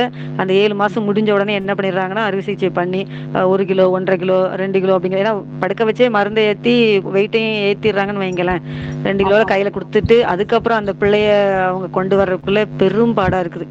அப்போ நம்ம நம்ம வந்து அந்த இயல்புன்னு நம்ம சொல்றோம், இயல்பை நோக்கி திரும்புறோங்கிறோம். என்னன்னா அந்த கருவிக்குள்ள சிக்காம இருக்கும்போது அந்த உடல், அந்த உயிராற்றல் அந்த வேலையை வந்து சிறப்பா செய்யுது, ரொம்ப சிறப்பா செய்யுது. அந்த உணர்வு தான் அந்த தாய்க்கு உணர்த்தப்படுது. உனக்கு என்ன வேணும், உனக்கு என்ன விருப்பம் இருக்கு, உனக்கு என்ன சுவை, நீ எது வேணும் உடம்புக்கு அப்படிங்கறது அது எடுத்துக்குது. நம்ம சத்துன்னு எங்க தேடி போக வேண்டிய அவசியம் இல்ல. அப்போ இதெல்லாமே வந்து இந்த இடைக்காலத்துல வந்து அந்த அறிவுங்கிற பேர்ல ரொம்ப அதிகமா புகுத்தப்படுது. நம்மளும் கையாளுறோம், நம்மளும் அறிவியல் பூர்வமா சிந்திக்கிறோம், நம்ம தான் ஆக சிறந்த அறிவியல் பூர்வமா சிந்திக்கிறோம். அந்த உடலோட ஆற்றலை வந்து நம்ம மிக சரியா உணர்ந்துக்கிறோம். அந்த சவ்வூட்டு பரவல்ல அந்த குழந்தைக்கும் தாய்க்குமான அந்த அந்த உயிராற்றல் பரவல், அந்த உணவு உயிரோட்டம், அதை வந்து நம்ம மிக சிறப்பா நம்ம புரிஞ்சுக்கிறோம். அது தாயையும் வளர்த்தெடுக்குது, தானும் வளருது. அது ராஜகுமாரி ஒரு விஷயம் சொன்னாங்க, அவங்களுக்கு அந்த மோஷன் பிரச்சனை. சகோதரி தனிப்பட்ட முறையில் என்ற பகிர்ந்துக்கிட்டனால நான் சொல்றேன். அவங்களுக்கு என்னன்னா அந்த குழந்தைக்கு வந்து அவ்வளோ அமுக்கி எடுத்து அவங்களோட இது பண்ணதுனால என்ன ஆச்சுன்னா அவங்களுக்கு வந்து மோஷன் வர்றது தெரியாத ஒரு சூழல் ஆயிடுச்சு. அந்த மாதிரி அதெல்லாம் எவ்வளவு பெரிய ஒரு வேதனை. அதாவது ஒரு இயற்கை உபாதை நமக்கு உணர்ந்து நமக்கு வரணும், ஆனா வந்து அவங்களுக்கு வர்றதே தெரியாம போகக்கூடிய ஒரு பெரிய ஒரு கஷ்டத்துல அவங்க இருந்தாங்க. இப்போ இந்த குழந்தை பிறந்து அதை அவங்களுக்கு மாத்திருக்குது. இந்த குழந்தை வந்து வயிற்றுல இருந்து வளர்ந்து வளர்ந்து வரும்போது அது பிறந்து அவங்களுக்கு வந்து அந்த தொந்தரவு வந்து அப்படி முழுமையா வந்து தொடச்சி எடுத்திருக்கிறான் அவங்க பையன். இப்ப அவங்களுக்கு அந்த தொந்தரவு இல்லை. இப்ப அவங்களுக்கு தெரியுது, ஃபீல் ஆகுது, மோஷன் வருது, ஃபீல் ஆகுது, அவங்க போறாங்க. அப்போ இது ஒரு ஒரு இது நம்மளுடைய என்ன சொல்றது, நம்மளுடைய வாழ்நாளையே சிதைக்கிற ஒரு இது. அதை அமுக்கி அவங்க என்ன சொல்லிடுறாங்க, உன் குழந்தைய நான் எடுத்து தந்துடுறேன்ல அப்படின்னு மார்த்தட்டிக்கிறாங்க அந்த மருத்துவம். ஆனா வந்து நம்முடைய வாழ்நாளையே சிதைச்சிருது. ஒரு பெண்ணுக்கு இயற்கை உபாதை தனக்கு மோஷன் வர தெரியல அப்படின்னு அப்படியே தெரியாமலே கண்ட்ரோல் இல்லாம போகுது அப்படின்னா அது எவ்வளவு ஒரு வேதனையான விஷயம். ஒரு இடத்துக்கு போக முடியுமா, ஒரு ஃபங்க்ஷன் அட்டன் பண்ண முடியுமா, நம்ம வெளியில போக முடியுமா, அப்புறம் குழந்தைக்காக அலைஞ்ச அலைச்சல் அதெல்லாம் வந்து ரொம்ப அவங்க சொல்லும்போது இவ்வளவு வேதனையா ஒருத்தவங்க கடந்து வந்திருக்காங்க அப்படின்னு சொல்லி ரொம்பவே சங்கடமா இருந்தது. அந்த அந்த வேதனை கடந்து வந்து இப்போ இறைவன் அதை அவங்களுக்கு சுகமா மாத்திருக்கிறாரு, அவங்களோட பையனுடைய பிறப்பின் மூலமா, அது வீட்டு பிறப்பின் மூலியமா. அப்ப இனி அவங்க ஸ்ட்ராங்கா இருப்பாங்க. இனி எத்தனை குழந்தைங்க அவங்க பெற்றுக்கிட்டாலும் அவங்க அந்த பக்கம் இந்த பக்கம் எங்கேயுமே போக மாட்டாங்க. இப்ப கூட குடும்பத்தோட நெருக்கம் காரணமா அவங்க போனாலும் நமக்கு இந்த லோலைங் பிளசன்ட் ஆகிற கான்செப்ட் வந்து இவங்க மூலியமா நமக்கு எனக்கு தெரிஞ்சிச்சு. அது போகக்கூடாதுனாலும் இருந்தாலும் நமக்கு இந்த அனுபவம் ராஜகுமாரி மூலியமா நமக்கு கிடைக்கணும் அப்படிங்கிற ஒரு இதனால் நமக்கு வந்து இன்னைக்கு அது கிடைச்சிச்சு. ரொம்ப சிறப்புமா, நல்லது.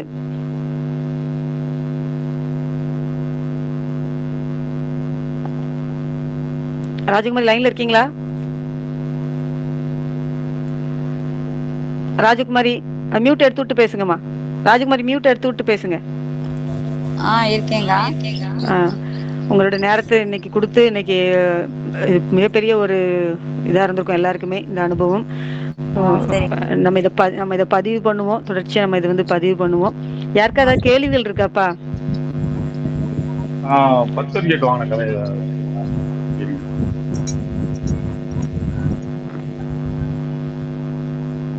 ராஜகுமாரி கேக்குதா? கேக்குதுங்க. பிறப்பு சான்றிதழ் பத்தி கேக்குறாங்க. பிறப்பு சான்று வந்து நான் இன்னும் மூவ் பண்ணல. சரி பாத்துக்கலாம், அண்ணன் வந்து அதுக்கு நான் வந்து ரெடி பண்ணல. இனிமேதான் நான் வந்து அதுக்கு பண்ணலாம் அப்படின்ட்டு இருக்கேன். ஏற்கனவே அவங்க கணவர் வந்து என்ன பண்ணிட்டாங்கன்னா வாயால சொல்லிட்டு போயிட்டாங்க. இப்போ அவங்க வந்து அதுக்கான ஸ்டெப்ஸ் எடுத்துட்டு இருக்காங்க. அவர் வெளிநாட்டு போற அவசரத்துல நேர சொல்லிட்டு போய் எல்லாம் கொடுக்குறோம் அப்படிங்கிற மாதிரி சொன்னாங்கன்னு சொல்லிட்டு போயிட்டாரு. இப்ப சகோதரி தான் இப்போ அதுக்கான இது முயற்சி பண்ணிட்டு இருக்காங்க. கூடிய விரைவில் அது கிடைச்சதுக்கு அப்புறம் பகிர்வாங்க குழுவுல. நல்லது, வாழ்த்துக்கள். இன்னைக்கு சகோதரி அனுபவ பயிர் வந்து ரொம்ப தெளிவா இருந்துச்சு. என்ன இப்ப மாதிரி இதுல விழிப்புணர்வு இல்லாத ஆண்களுக்கு வந்து இது பாடமா இருக்கு. அதனால சகோதரியுடைய அனுபவம் இன்னைக்கு ஒரு மாசு அப்படின்னு சொல்லலாம். அவங்க வந்து அது உணர்ந்ததை தெளிவா சொல்லியிருக்காங்க. இன்னொன்னு நம்ம பள்ளியில வந்து பாத்தீங்கன்னா அவங்க ஒரே ஒரு இடத்துல தான் இறைவன் கடவுள்னு சொல்றாங்க. அது கூட பாதி அறவுரையா தான் சொல்றாங்க. அது வந்து நம்ம புரிதல் அப்படிங்கிற வார்த்தையை அவங்க அதிகமா பயன்படுத்துறாங்க. ஏன்னா அது ரொம்ப முக்கியம். இறை நம்பிக்கை இருக்கு அப்படின்னு சொல்லிட்டு பட்டையும் குட்டையும் போட்டு புல்லாக போட்டு அங்க போய் அப்புறம் அலோபதி மருத்துவமனைக்கு போயிட்டு அப்புறம் அவங்க அங்கேயே அவனை ஒரு கடவுளா ஏத்துக்கிட்டு இப்படி வாழ்ற இந்த சமூகத்துல அவங்க வந்து புரிதல் தான் இறைவன் அப்படிங்கிற ரீதியில அவங்க பேசிட்டாங்க. புரிதல் இருந்தாலே போதும். அங்க அதுவே வந்து ஒரு வழிபாடு தான். இப்ப கடவுள் படங்களை வந்து வச்சுக்கிட்டு சாமி கும்பிட்டுட்டு இருக்கிறத விட இறைவன் சொல்லி 1000 தடவை சொல்றதை விட இறைவன் இயற்கை இந்த உடம்பை எப்படி படைத்ததோ, எப்படி படைக்கப்பட்டதோ அந்த வழியை புரிஞ்சுக்கிட்டு செயல்படுறாங்க இல்லையா, இதுவே மிகச்சிறந்த இறை வழிபாடு. திருமூலர் வார்த்தையில சொன்னா உள்ளம் பெருகோயில் ஊனோடம்பு ஆலயம். அவங்க ஆலயத்தை புரிஞ்சுக்கிட்டதுனால இறைவனை வந்து உடம்புலயே பார்த்துட்டாங்க. அதனால அவங்களுக்கு பயம் போயிடுச்சு. இந்த அனுபவ பயிர் வந்து மிக சிறப்பா இருந்துச்சு. ராஜகுமாரி சௌதரி, வாழ்த்துக்கள்.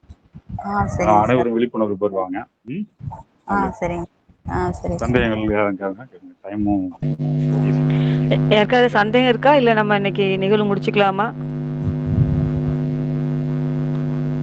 யாருக்காவது சந்தேகம் இது குறித்து இருந்தா நீங்க தாராளமா குழுவுல பதிவிடலாம். ராஜகுமாரி எப்பனாலும் அதுக்கு வந்து நிச்சயமா பதில் கொடுப்பாங்க. யாருக்காவது சந்தேகம் இருக்குதா? இப்ப ஏதாவது கேட்கணுமா? கேக்குதுங்களா? ஹலோ. பேசுங்க பேசுங்க பேசுங்க.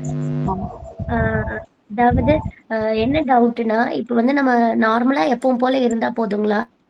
இல்ல இப்ப வந்து இந்த ஸ்குவாட்ஸ் அந்த மாதிரி எக்ஸசைஸ் எல்லாம் சொல்றாங்க இல்லைங்களா? அதெல்லாம் அது பண்றனால அந்த டைம்ல ஏதாவது ஃபாஸ்டா அந்த ப்ராசஸ் நடக்கும், அந்த மாதிரி ஏதாவது இருக்குங்களா? இல்ல நம்ம நார்மலா இல்ல நார்மலா நீங்க வந்து உங்க உடம்பு ரெஸ்ட் எடுக்க சொல்லுதா? ரெஸ்ட் எடுங்க. நார்மலா இருந்தா போதும். நீங்க வந்து எக்ஸசைஸ் பண்றதோ அதெல்லாம் தேவையில்லை. உங்க உடம்பு என்ன பசிக்குதா, ரெஸ்ட் எடுக்க தோணுதா, ரெஸ்ட் எடுங்க. இது இருந்தா போதும். மோஸ்டா இப்ப ரெஸ்ட் தான் எடுக்கிறோம், அதாவது ஓய்வு எடுக்க தான் தோணுது, அதனால ஓய்வு தான் மேக்சிமம் எடுக்கிறோம். அப்புறம் வீட்டுல இருக்கிற வேலைகளை செய்யறோம்.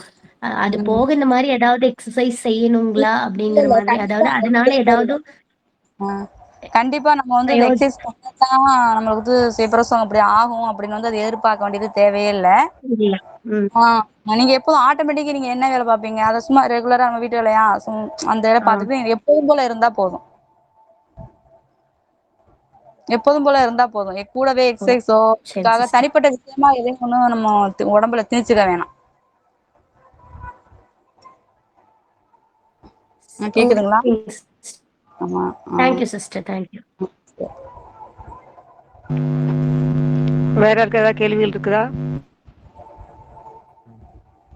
வணக்கம். சொல்லுங்க. என் பேர் அருள்.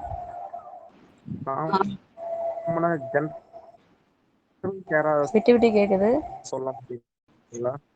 எப்படி நார்மலா? சாகு, நீங்க பேசுறது தெளிவில்லை, கொஞ்சம் தெளிவா கேளுங்க.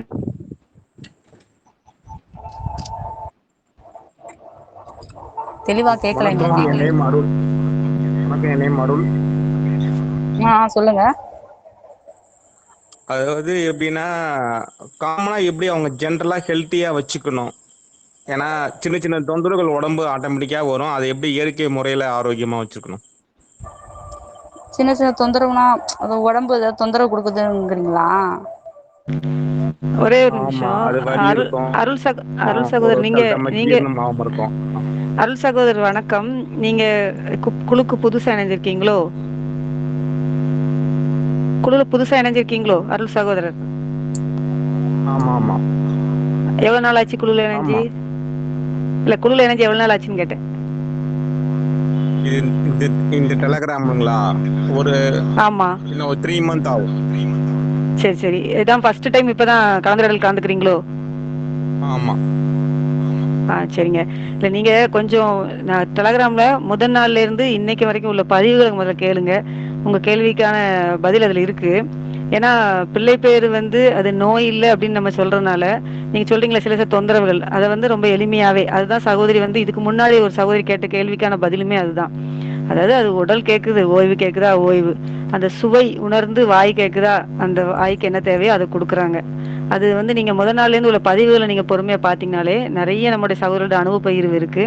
அதை கேட்கும்போது உங்களுக்கு ரொம்ப தெளிவான ஒரு விஷயம் வந்து கிடைக்கும்னு நான் நம்புறேன். Okay, thank you. இன்னொரு விஷயம் வந்து சொல்லிக்கிறேன். இப்ப சில பேர் சர்டிபிகேட் வாங்க முடியலன்னு சொல்றவங்களுக்கு வந்து இப்ப முகாம் வைக்கிறாங்க, அதுல ஈஸியா வந்து கிடைக்குது. அதுக்கு சர்டிபிகேட் பத்தி ஒன்றும் பிரச்சனை இல்லை. அது வந்து சர்டிபிகேட் வந்து கடினப்பட்டு வாங்க வேண்டியது இல்லை, அது வாங்கிக்கலாம், சுலபமாவே வாங்கிக்கலாம். Okay, thank you.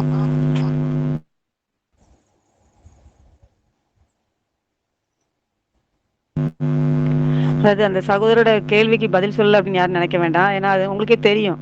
நிறைய பேச வேண்டியது இருக்கு. நம்ம திருப்பி திருப்பி பேசின விஷயங்களை தான் நம்ம பேச வேண்டியது இருக்குது. ஆல்ரெடி நேரம் ஆயிடுச்சு. அவங்க முதல்ல குழுவில் முதல் நாள்லேருந்து இப்போ வரைக்கும் உள்ள பதிவுகளை பார்க்கட்டும். பார்த்துட்டு அவங்களுக்கு ஏதாவது கேள்விகள் இருந்தால் அவங்க வந்து கேள்வி முன் வைக்கட்டும். நிச்சயமாக நம்முடைய சகோதரிகள் வந்து ரொம்ப தெளிவான விளக்கம் வந்து கொடுப்பாங்க.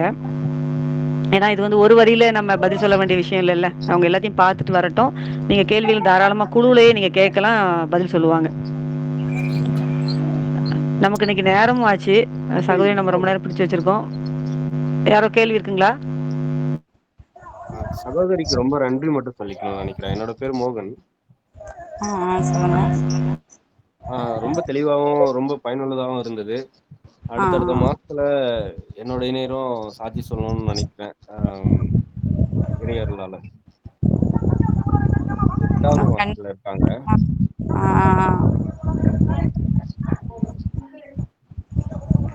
நன்றி நன்றி நன்றி.